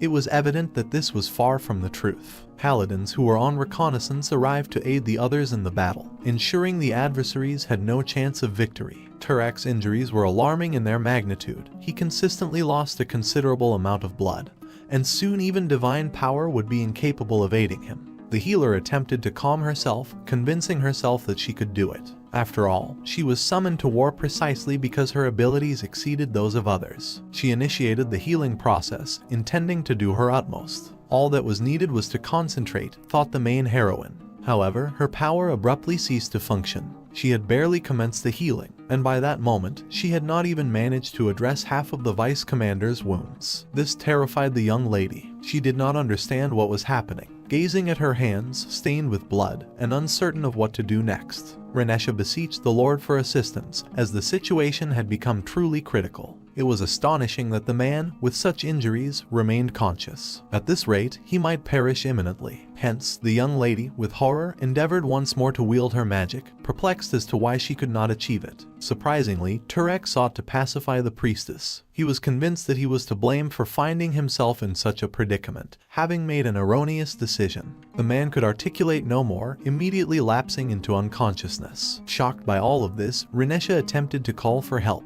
However, chaos reigned in the camp. Everyone was occupied with various, no less significant matters. Thus, the main heroine remained the sole hope. The young lady could not bear the thought of the vice commander perishing in such a manner. He was not merely an unfamiliar mercenary to her, and this would not be a death due to inclement weather. Moreover, had Turek been alone, he would hardly have fallen victim to so many injuries merely because he chose to save the healer. Now, he might succumb. Approaching her from behind, Cavert embraced her and endeavored to console her. The blame for what had occurred lay with the commander, who had chosen the campsite without anticipating an attack. Upon the words of the blood harvester, the healer felt somewhat better, and for a brief moment, her divine power returned. Regrettably, it did not endure for long. As it turned out, in this fateful moment, she simply could not cope. Although immense hope and expectations had been placed upon her earlier, the young lady was not inclined to surrender so easily. Renee recalled all moments associated with the dying vice commander, moments that were kind and humorous. She ardently desired to save this individual and would not forgive herself if she failed. Even now, she fretted over her emotions and what this situation might evoke in her in the future. The motives of the priestess were decidedly selfish. Cavert implored the main heroine to desist from these futile attempts. It seemed he had resigned himself to his subordinate's death, but she did not heed this directive. In that moment, something within her broke anew. She wept, and her divine power became more potent than ever before. The young lady realized that she was not a divine envoy and would, eventually, disappoint everyone. She was incapable of providing assistance. Renee's astonishment lay in her disinterest in her own condition and the reasons for her 2-day slumber. Her concern revolved around the well-being of the individual she had endeavored to heal. Fortunately, the man was well, ensconced in his tent. This news brought immense relief to the young ladies. Hence, she thanked the deity, even though she could not recall how she had healed him. Nevertheless, she was delighted to learn that her entreaties had indeed been heard. Lily recounted to her friend the miracle that transpired on the day of the battle. Despite the rainy weather, clouds suddenly dispersed, and spring flowers blossomed amid winter. Furthermore, the injuries of everyone in proximity, both enemies and allies of the Empire, were instantaneously healed. This shocked Renesha. She feared she could not save one person, yet she ended up healing all the wounded simultaneously. Of course, after this, the young lady lost consciousness for a full 2 days, and the blood harvester himself brought her from the battlefield. Currently, Lily had to leave her friend to report on her condition, while she herself needed a bit of rest. However, without waiting for her friend's return, Renee escaped from the tent to personally check the condition of Vice Commander of the Nickel Knights. On the way, she encountered Varsi, whose reaction to meeting the main heroine was quite peculiar. He seemed astonished, as if he had witnessed something supernatural. She intended only to pose a simple question to the youth. However, he began to bow to her, treating her as a highly important person and apologizing for their past disagreements. This drew the attention of those around. Warriors, upon seeing the priestess, immediately ran to her, indicating places where they had injuries, but now all was perfectly healed. Amidst this chaos, the young lady managed to move aside a bit when Lily found her, worried that her friend had left the tent without permission. Elvinurez, who happened to be nearby, suggested Renee take a stroll. Despite her lingering weakness, a short walk in the fresh air would undoubtedly be beneficial. The man agreed that a miracle occurred on the day of the enemy's attack, one that could only be described as a divine blessing. Many warriors began referring to the healer as a saint, echoing the commander of the paladins, who regarded her as the envoy of the Lord. However, she herself did not believe that she had done something extraordinary. Until the end, she had been guided by selfish motives, ensuring she would not consider herself guilty of another's death. Surprisingly, Elvinurez was not disappointed by this truth expressed by the main heroine, though he did not fully comprehend her words. Relying on a phrase uttered by the young lady once, the commander of the paladins explained that even if saving people was not her goal but a means to achieve it, she had acted correctly, as evidenced by the result. In that moment, an inclination to weep befell her. However, all she could muster was a smile for her interlocutor, acknowledging that his words bore a semblance of truth. The paladin commander himself asserted confidently that, in any case,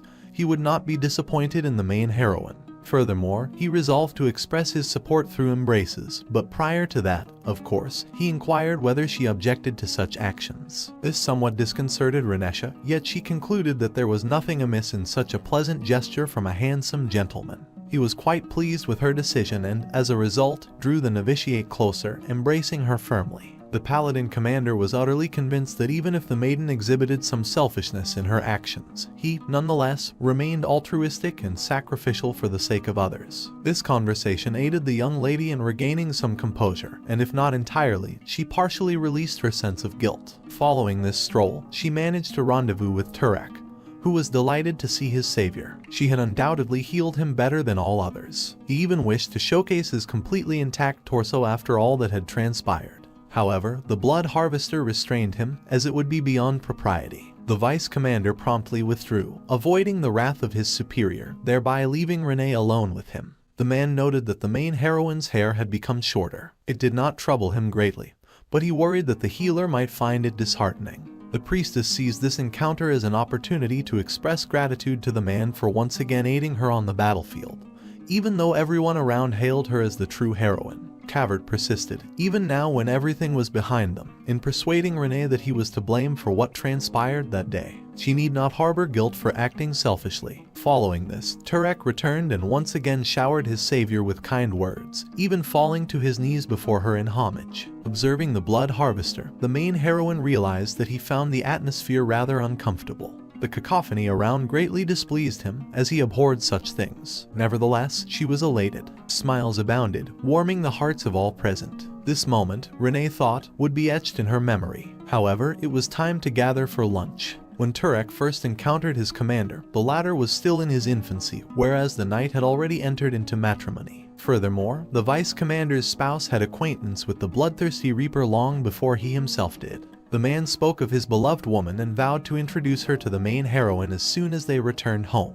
At that moment, Renee herself contemplated on how to endure yet another arduous expedition, despite the sincere support of all those following behind her. The summit became visible shortly, marking the beginning of the enemy's territory. However, no enemy soldiers were spotted anywhere, even after a meticulous reconnaissance of the area. The healer was quite content with this, as everyone, including herself, was now in complete safety. Unexpectedly, Cavert rushed towards Renesha, immediately enfolding the priestess in his arms, greatly startling her. However, in reality, there was a reason for this. A whole squadron of enemy knights was positioned directly on the mountain. Initially, everyone prepared for battle. Turek even unsheathed his massive sword when it suddenly became apparent that all these people were entirely unarmed. They handed a scroll to the commander, detailing the capitulation of the kingdom and its agreement to join the empire. This decision was influenced by the immense power of the main heroine, leaving them in awe. Joy erupted among all, thus concluded this so-called safe war, which, however, did not pass without casualties. Former foes even organized a banquet for the victors, where Renee calmly sipped wine, knowing that the wounded outnumbered her, bringing her a sense of relief. The entire group was supposed to return to the Empire's capital the very next day using scrolls designed for transportation.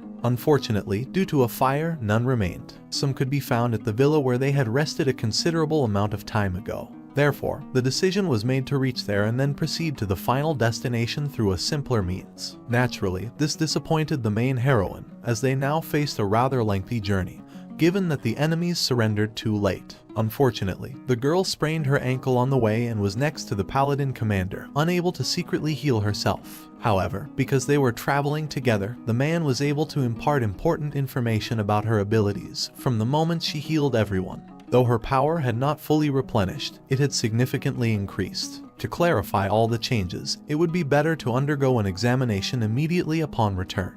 However, the girl did not want this, as if what the captain saw was true, it would bring even more responsibilities upon her. As soon as they reached the Elvenura's camp, he decided to assist the disciple who had injured her leg on the journey, though she was terribly embarrassed. He also insisted that the girl call him by his name. Yet, considering that this person was a prince of the empire, it was hardly conceivable to accept such a generous offer on his part. Moreover, the man decided to reveal his secret to Renee.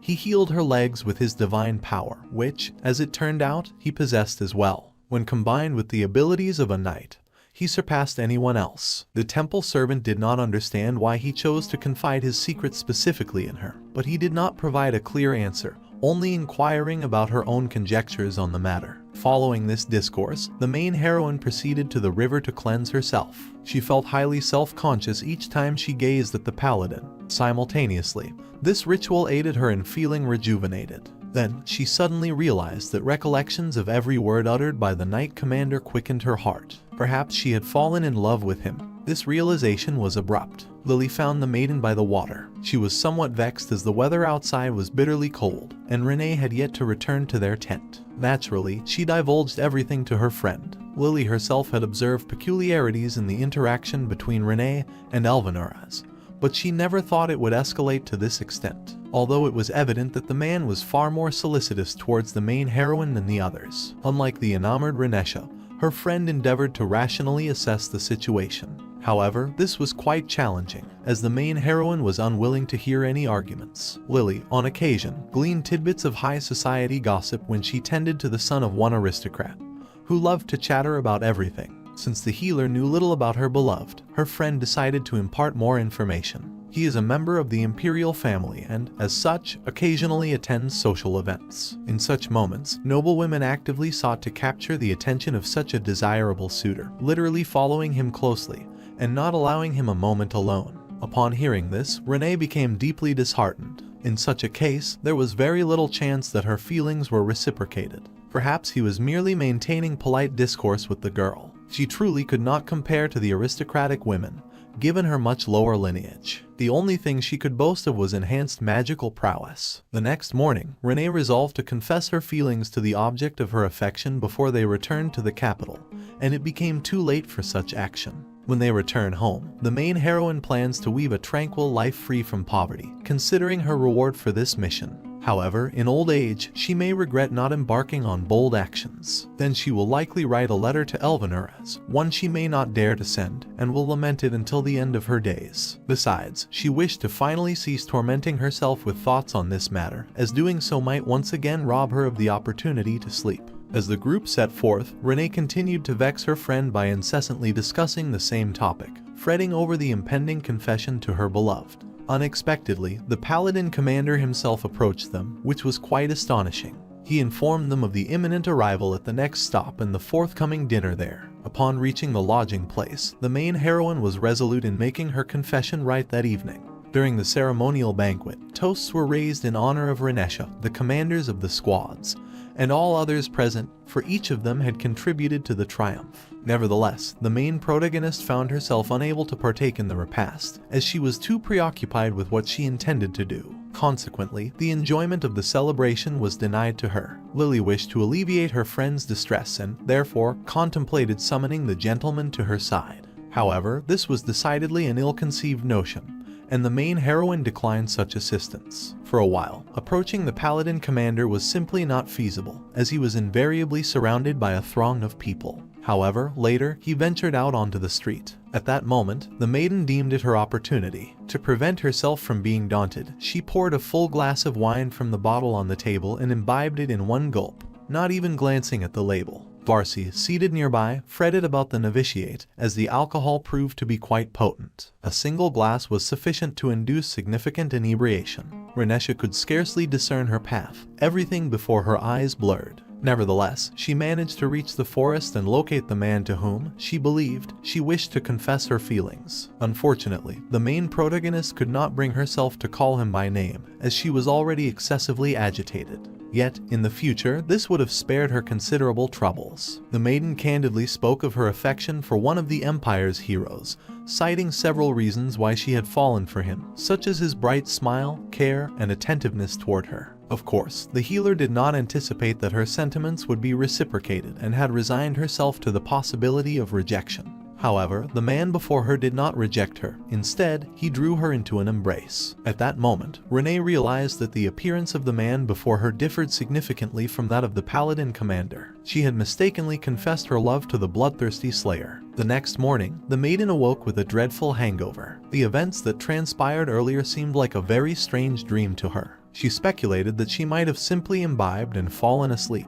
There was time before dawn, and the temple servant decided to inspect the place connected with her memories of the mistaken confession. The location was exactly as she had envisioned it in her thoughts. Moreover, Cavert was nearby, heading directly toward the main heroine. Renesha wished to avoid him, so she concealed herself behind a tree. However, this offered little help. The man still approached her directly and inquired about her recollections of the evening. She, of course, remembered everything perfectly. She attributed her desire to hide to mere embarrassment, which elicited a smile from the bloodthirsty slayer, who then requested the main heroine to address him by name, informally. Such events further shocked Renee. It was not often she witnessed this individual with a joyful countenance. Evidently, he did not reject her feelings, moreover, they were mutual. He spoke to the maiden with an exceedingly tender voice, urging her not to conceal her face from embarrassment or shame. Clearly, everything had not gone according to plan. The morning after, Renesha's friend was finally able to trim her hair, after which they looked much improved.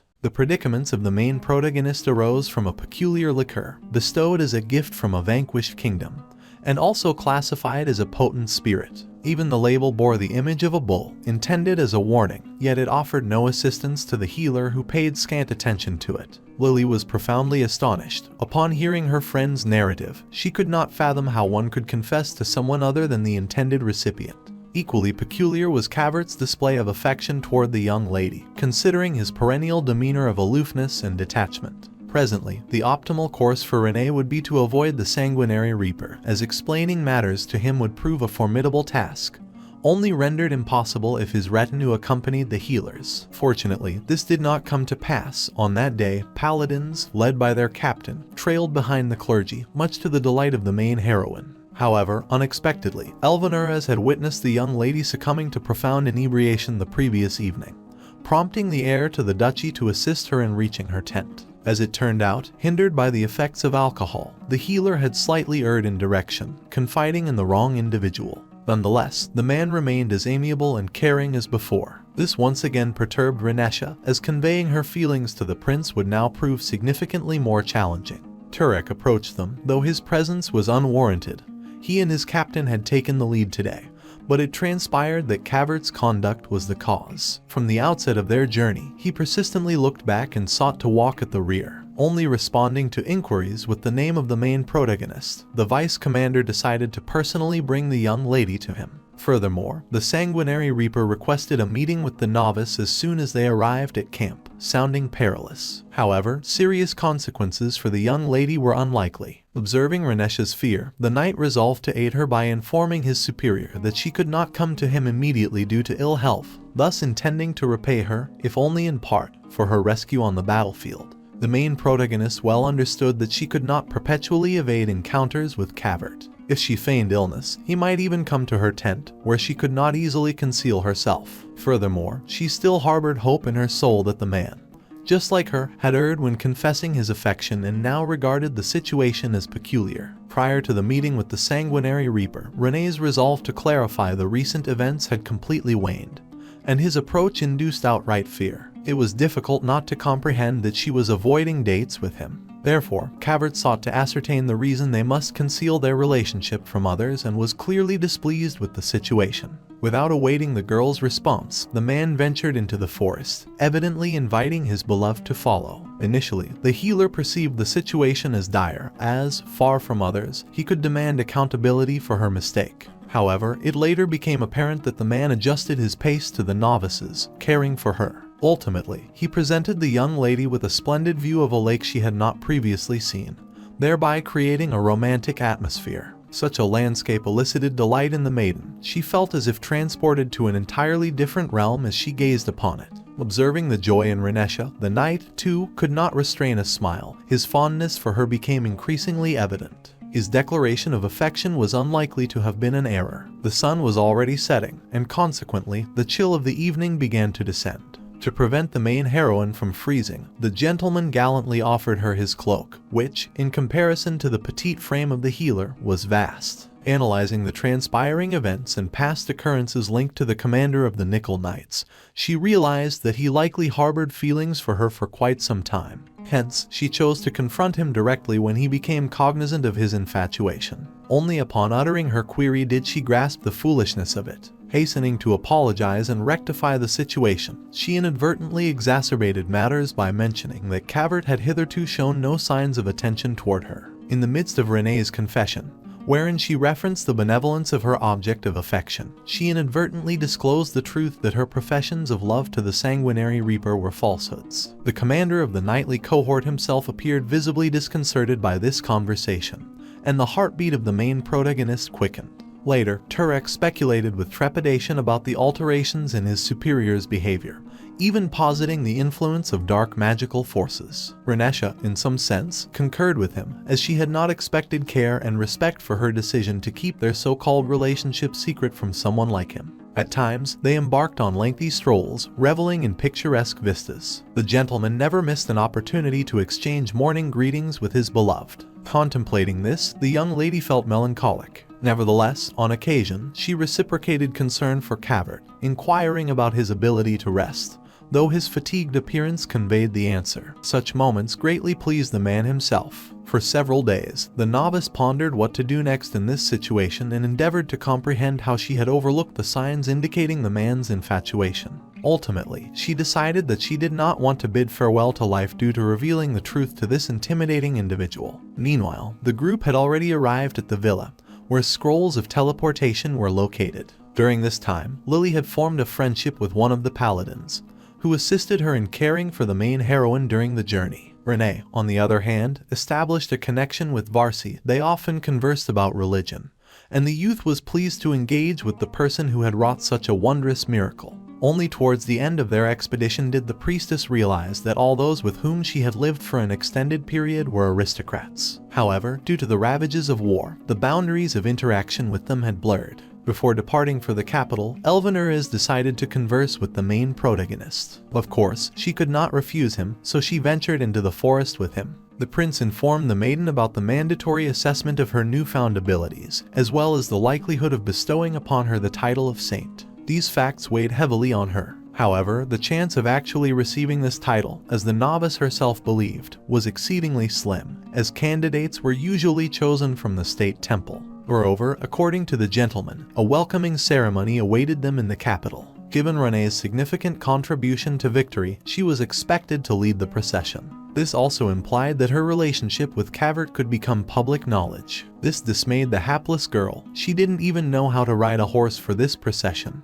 Pondering the news, the main heroine ascended high into the mountains, leaving her interlocutor behind. Observing her considerable distance from the paladin commander, the healer hastened to return promptly and offer her apologies. The knight harbored no anger towards her, however. He was troubled by the fact that he consistently trailed behind the healer. Meanwhile, the maiden frequently engaged in conversation with the sanguinary reaper, casting a melancholy expression upon his visage. Witnessing the gentleman's emotions, Renee, too, was moved. Consequently, she failed to timely disclose the truth about her feelings, and he continued expounding on impending matters in the capital. However, within a few minutes, their conversation abruptly shifted. Elvinur has conjectured that the maiden's disquietude was linked to Cavert, as he had long observed her preoccupation. Naturally, the main protagonist attempted to gracefully evade the uncomfortable question. She was hesitant to elucidate the entire situation to this individual. However, she realized that he promptly perceived her reluctance. To avoid furthering the conversation, which had clearly taken an unfavorable turn,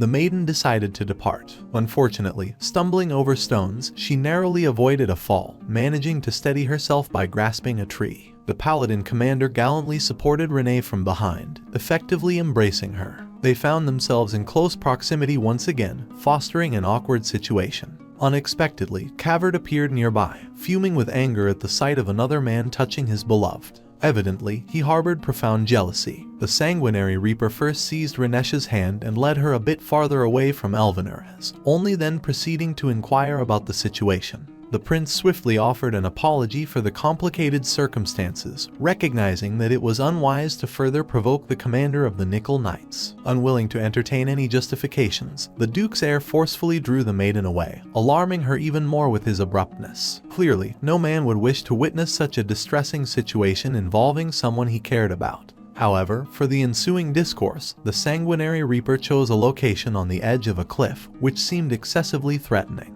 At present, Renee's foremost desire was to evade death. Consequently, she endeavored to assure the man that there was neither intimacy nor peculiar conversations between them at that moment. Elvinur had merely aided her in avoiding a fall, nothing more. The maiden failed to comprehend why Cavert became so incensed and whence he derived the notion that the paladin commander might harbor any interest in her. Therefore, she resolved to pose the question directly. It transpired that the sanguinary reaper had long observed how the main heroine consistently sought the prince's gaze, foolishly assuming that such a perceptive individual would not notice. Moreover, an enamored gentleman consistently directs his gaze toward the object of his affections, making it easy for him to discern whom the main heroine is observing. During their dialogue, the heir to the duchy drew progressively nearer to the healer, compelling her to edge closer to the precipice upon which they stood. Simultaneously, he demanded elucidation from her. Evidently, it will be exceedingly challenging now to find an answer that the wrathful Cavert will readily believe and find solace in. Therefore, the only recourse the priestess had was to assert that the prince was her first and unrequited love. She also had to fabricate the present absence of emotions toward this individual, leaving only a slight attachment. Her true sympathy, she affirmed, was reserved solely for the sanguinary reaper. Initially deeming such excuses implausible and scarcely believable, she was surprised to observe a change in her interlocutor's countenance. He was shocked by what he heard and promptly apologized for his behavior towards his beloved. Now Renesha could cease to worry about her life and finally step away from the precipice, from which she was unlikely to fall. The gentleman embraced the main protagonist and began to inquire about her lingering desire to be near a man she no longer loved. He also pledged assistance in overcoming this sentiment. The moment shifted from dreadful to romantic, and Cavert's countenance drew near to the healer. Evidently, a kiss was to follow. However, she prevented it from occurring by pushing him away. The explanation for this action came easily.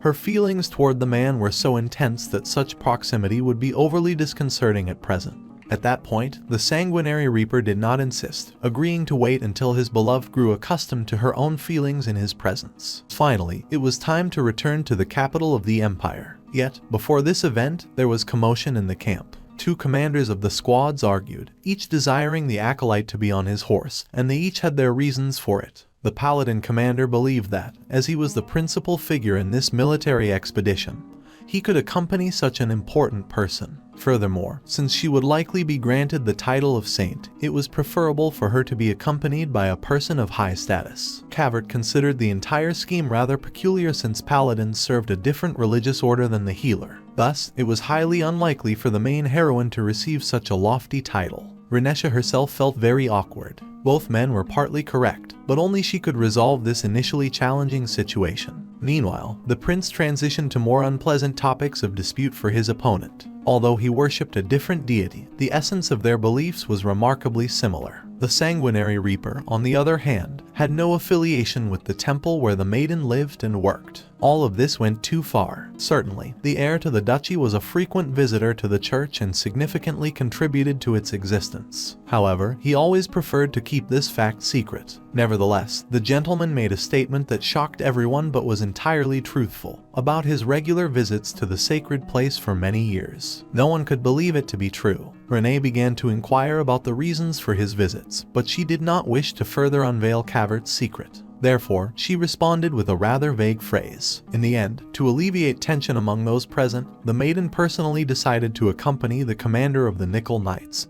feeling like a hostage to the situation. The populace greeted the returning warriors and healers with enthusiasm. Everyone was elated that the war had finally concluded. Especially joyous was the reception of the prince, but the main heroine, of whom rumors had already circulated, did not go unnoticed, receiving exquisite flowers in acknowledgement. She felt a bit flustered by this awkward situation, and, in addition, she harbored a great fear of toppling from her horse, losing her equilibrium. Yet, the gentleman reassured her. Children were apprehensive of the sanguinary reaper, regardless of his contribution to victory being no less significant than others. Not everyone welcomed his appearance. As the procession neared the imperial palace, the sight was magnificent. Renee had never seen this place before and, of course, was thrilled. She could now behold the ruler so closely.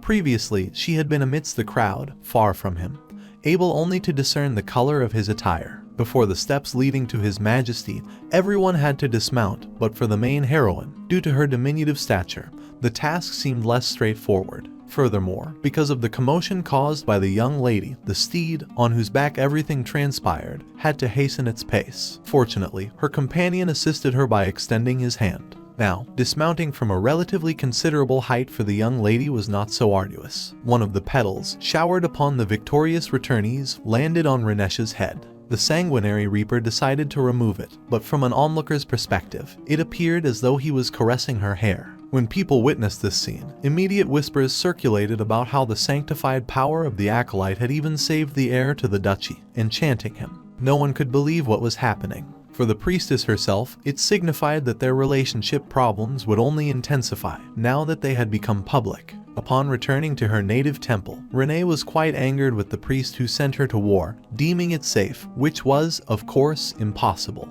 Right in the midst of their quarrel, another servant of the temple rushed into the office with a vast stack of sponsorship letters that had been pouring in since the main heroine gained renown. It turned out that the establishment would derive much more financial benefit from her wartime expedition than the girl herself. People would now increasingly contribute their money to them. On the day of the meeting with the emperor, Renesha realized that her plans for a tranquil, carefree life were shattered. Yet, she had not had the opportunity to contemplate this properly and become disheartened. During the trial of the main protagonist's newfound abilities, everything continued to go awry. The crystal orb couldn't withstand such potent energy and simply cracked. Engaged in her usual tasks, the young lady sadly contemplated the upcoming celebration she would have to attend, knowing there would be many aristocrats present.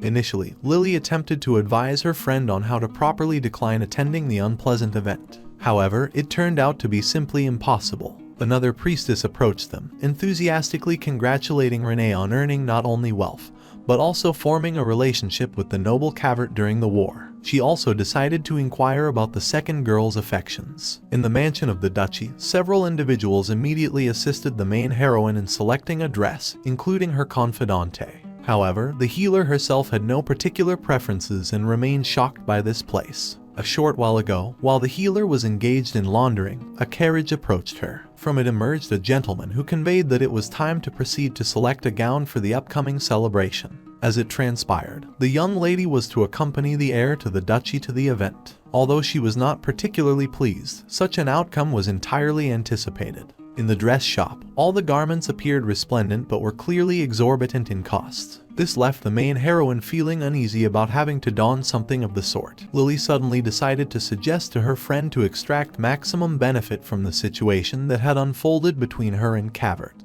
After all, she had always dreamed of living in opulence and carefree ease. If she could deepen the man's affection for her even further, he would likely do everything for Renee. However, this seemed improbable, for the heir to the duchy already regarded her with great love, and there seemed to be no further room for escalation. Throughout all this, the main heroine was profoundly disturbed by the thought that the truth would one day be revealed, exposing her to dreadful peril. Moreover, it remained unclear why an aristocrat might fall in love with a simple orphan from the temple. With a high likelihood, she might simply become tiresome to the man over time. In such a case, it was merely a matter of awaiting that moment. Soon, alongside Renesha's attire, a set of accessories was selected that, to the nobility, seemed quite modest but appeared excessively refined to her. When the selection of the ensemble was concluded, the steward decided to inquire whether the healer possessed the skill of dance. It was only at that moment that she realized attending the celebration implied engaging in the art of dance. Of course, she could not boast of such skills and honestly admitted it. Meanwhile, she had some time to relax, as it was still very early for dinner, and the estate's master remained occupied outside the house. Lily settled with her friend in one of the rooms. They were truly fatigued from all the preparations for the festivity, and Renesha was additionally anxious about the impending dinner with Cavert. Soon, the sanguinary reaper did indeed return home. The young lady resolved to endeavor not to anger him, so she smiled. The man was clad in the splendid uniform of his knightly retinue, presenting a handsome and nervous figure, concerned about whether his beloved could choose a dress for herself. The main heroine's friend decided to lead the steward away and leave them alone, affording the young lady an opportunity to strive for her prosperous future. Renee showcased the gown, which had been chosen more by others than by herself. Nonetheless, it was quite commendable, although observers could discern that she did not derive enthusiasm from it. At that moment, the heir to the duchy proposed that she purchase any other dress, as he was prepared to provide the healer with the very best of everything she might desire. However, she found no need for this herself. The young lady assured him that the issue lay not in the ensemble, which was actually quite satisfactory. She simply did not wish to stand out excessively during the celebration. Cavert, however, persuaded her that all would be well. After all, she need only dance with him once. After the initial composition, she would be spared from further obligation.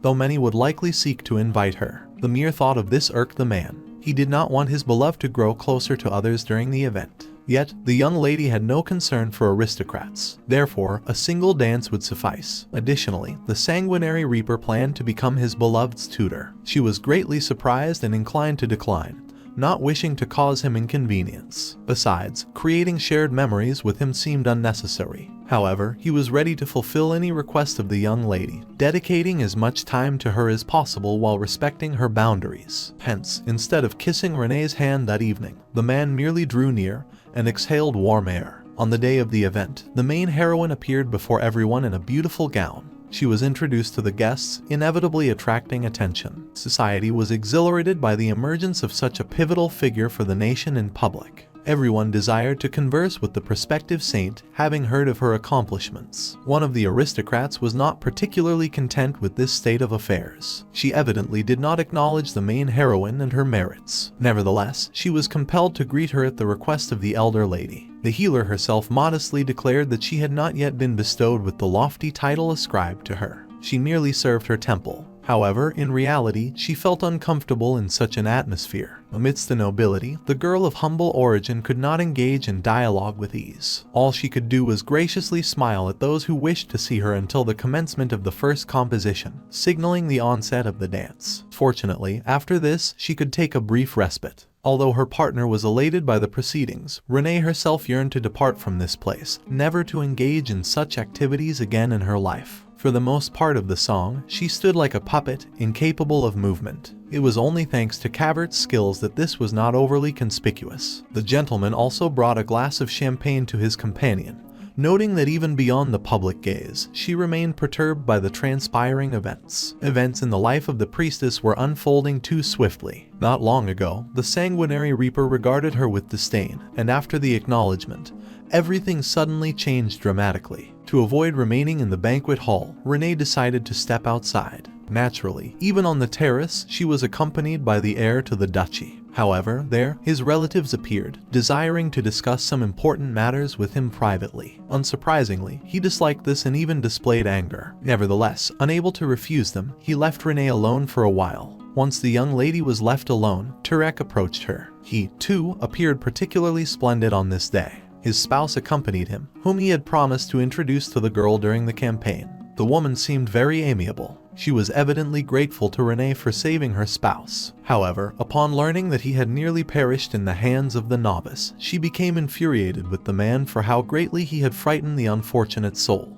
Between these two, there was a rather peculiar atmosphere. To somewhat vindicate the knight in the eyes of his wife, the girl recounted his beneficial actions, such as assisting in the administration of sedatives. From the vice commander, the main heroine learned about changes in Cavert's behavior toward his subordinates. Most of them could now converse with him without fear. Renesha herself noticed many things. Since the acknowledgement, the man had become much more tender toward the novice. However, this left her somewhat disheartened, lost in her thoughts. She desired a brief respite to be alone with herself. However, as it turned out, the vice commander had received an order not to leave the lady alone unless Cavert was present. Fortunately, the woman assisted the healer in persuading her spouse to let her go, only requesting her to return as soon as possible. Finally, she could withdraw from everyone. She was weary of everything transpiring in her life. In truth, she simply did not want to assume responsibility for much. Suddenly, she heard footsteps and did not immediately discern who it might be, as everyone was supposed to be at the celebration. Surprisingly, it was the commander of the paladins, who was pleased to see the novice. Cavert's relatives were convinced that the heir apparent would appropriate all the triumphs of victory due to his high status. This is because the heir to the duchy has not yet embraced his title. Consequently, the entire lineage suffers due to this, and hence they are so indignant, attempting to seize advantage from anything they can. At this moment, the sanguinary reaper contemplates how everything would have unfolded had his elder brother, who perished, been in his place. Perhaps they would have behaved differently. One of the ladies also mentioned a rumor circulating among the aristocracy about a romantic intrigue that unfolded between the novice and not one but two heroes of the empire. This only further agitated the man. He was barely holding himself together, but eventually he expressed his anger, insisting on concluding the conversation. In the end, he simply walked away from them. The main heroine courteously greeted Elvinares. It was astonishing that he appeared precisely when she decided to contemplate her own thoughts. Besides, the location wasn't particularly suitable for a stroll. Perhaps he had something profound to ponder. Even during the ball, this individual seemed quite perturbed. Surrounded by aristocratic ladies, he endeavored to behave as usual, prompting Renee to refrain from approaching him. Presently, the girl attempted to engage in a simple conversation with the commander of the paladins, starting with the topic of their chance encounter or the beautiful moon. However, he ignored her, and therefore, she decided to depart from this previously tranquil place. The healer couldn't comprehend why the man was so distressed, and also why she boldly left, knowing that this was her last chance to speak with the one she truly loved. Unexpectedly, Elvinares did not release her. He merely obstructed her path, saying nothing, which was quite peculiar and unsettling. Only after this did he initiate a conversation, complimenting her dress and implying that he understood it was a gift from someone. The unsuspecting girl, out of politeness, also praised the prince's costume, which was dark, unlike his usual attire. Suddenly, the commander of the paladins declared that he had always known about the girl's affection for him. Therefore, he now doesn't entirely comprehend the reasons for the transpiring events. All because, at some point, Renee unexpectedly grew close to the sanguinary reaper. This seemed unforeseen. Evidently, she entered into a relationship with him. Subsequently, the man proposed something vile and shameful to the main heroine. He concluded that the girl would not object to being unfaithful to her partner with the prince. However, this only further dismayed the unfortunate maiden. She couldn't comprehend how such a proposition of relations could be extended to her. Hastily, she distanced herself from the man who had gotten too close. It's quite peculiar that she no longer felt any love for Elvinares. Even at the ball, when he graciously interacted with other ladies, she was sure that there were sentiments. Perhaps she appreciated his care and regard for her as an important person to him. Nevertheless, Renee decided to ascertain whether the man genuinely harbored sympathy for her. She still couldn't precisely fathom his motives. In reality, he would hardly have dared to propose such humiliation to his beloved. Therefore, he probably couldn't truly love her. Yet, why did he care for her so much during the campaign? In this case, Renee might be nothing more than a means for the heir apparent to achieve his desires. This conjecture she risked articulating aloud. However, this version merely amused the man. He seemed not to take these words seriously. Yet, the main heroine did not wish to be a mere instrument for him. The healer was about to leave, but the prince decided to persist in his manipulations, pretending he had ceased to think of the girl as a means to an end. Furthermore, he made a very accurate assumption about the girl's fear of her partner. However, he thought he was the cause of her refusal to betray him. He pledged that if the main heroine accepted his proposal, nothing would threaten her. He endeavored to be persuasive, speaking to her in the same tone that had always reassured her before. He implored her to consider everything carefully. After this, the tiresome man finally departed, leaving Renee in her contemplations. She could only attempt to understand how her life could no longer be quiet and peaceful after everything that had transpired. Additionally, the main heroine couldn't have previously imagined that there were such strong disagreements between the two heroes of the empire. Although, in reality, it's easy to understand that they are like opposites to each other. At that moment, Cavert approached her, exceedingly delighted to see his beloved, though he did not understand what she was doing in such a place. Currently, the healer was very happy that this man came to her. Thus, with a bright smile, she recounted to him how she gazed at the moon in solitude because it was remarkably beautiful. The girl also did not forget about Turek, who might face problems due to her departure. Therefore, she promptly justified him to the commander, requesting him not to administer punishment. During the conversation, she didn't notice how confidently she took her partner's hand for the first time. Conversely, he took note of this, thus being quite astonished by such actions. To prolong this pleasant moment, the man suggested the girl enjoy the view together. However, she declined. Once again, she remembered that someday she would have to tell the truth, but didn't know how to do it, considering Cavert's feelings. Despite all the joy of the heir to the duchy, Renee couldn't even muster a smile for him, so as not to spoil this romantic moment, which she herself had created. Surprisingly, he responded with understanding. He thought his beloved was simply weary. After all, it was her first ball, and scarcely anyone would notice their absence. Few aristocrats stay at such events until the very end. The main heroine felt her guilt. She didn't want to deceive the one who cared so much for her. Even for her, it was challenging to comprehend why she postponed the confession to him. But another question also troubled her. Deeming it an opportune moment to ascertain the truth, Renesha decided to clarify why the Blood Reaper fell in love with her. Since the reasons for the prince's sympathy helped her understand herself, perhaps the same would occur now. For Cavert, sleep was always akin to death. Every time he closed his eyes, he plunged into darkness, besieged by anxious feelings and memories from the past. About his appointment as the commander of the detachment, the death of his brother, and how the aristocrats pressured him, forcing him to assume the title of heir due to his father's illness. Yet, when the man emerged from his personal hell of past events, Renee was by his side. Therefore, he now responded to her directly, quite differently from how the commander of the paladins had spoken. He loved the main heroine for her kindness, smile, and many other qualities. A week later, a queue had formed to meet the now very famous novice. Everyone wanted to see her and secure the blessing of a potential saint. Hence, a large line had formed. The girl tried to maintain composure and with a smile, provide everyone with what they desired. For her, the consequences of universal recognition were exceedingly tiresome. Furthermore, the kingdom, over which the empire had gained control, was now ready to embrace the temple's religion where the main heroine served as a state functionary. Another temple was to be erected within their territory. There was no longer talk of plans for a peaceful future. She even envied her friend, who was also very busy but with quite ordinary affairs. Her only dream was rest. Surprisingly, even amidst such a hectic life, Renee began to grow accustomed from the beginning. She convinced herself that enduring a little more was necessary, and soon everyone would forget about her feet and cease to constantly bother her. On that day, Lily was particularly pleased and clearly intended to leave the temple.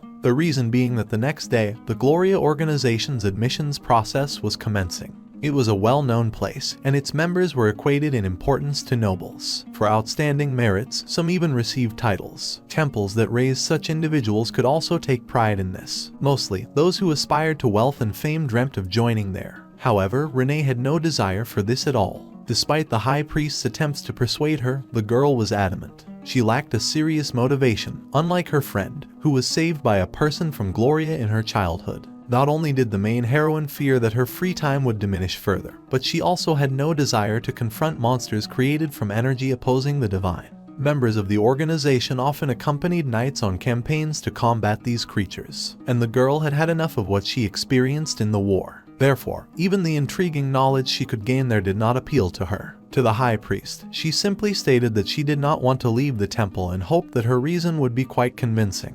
Afterward, she left to check the library. Now, the girl's primary concern was her own survival. Therefore, she deemed it necessary to learn more about her strength and beyond. Hence, the main heroine decided to commence her studies immediately.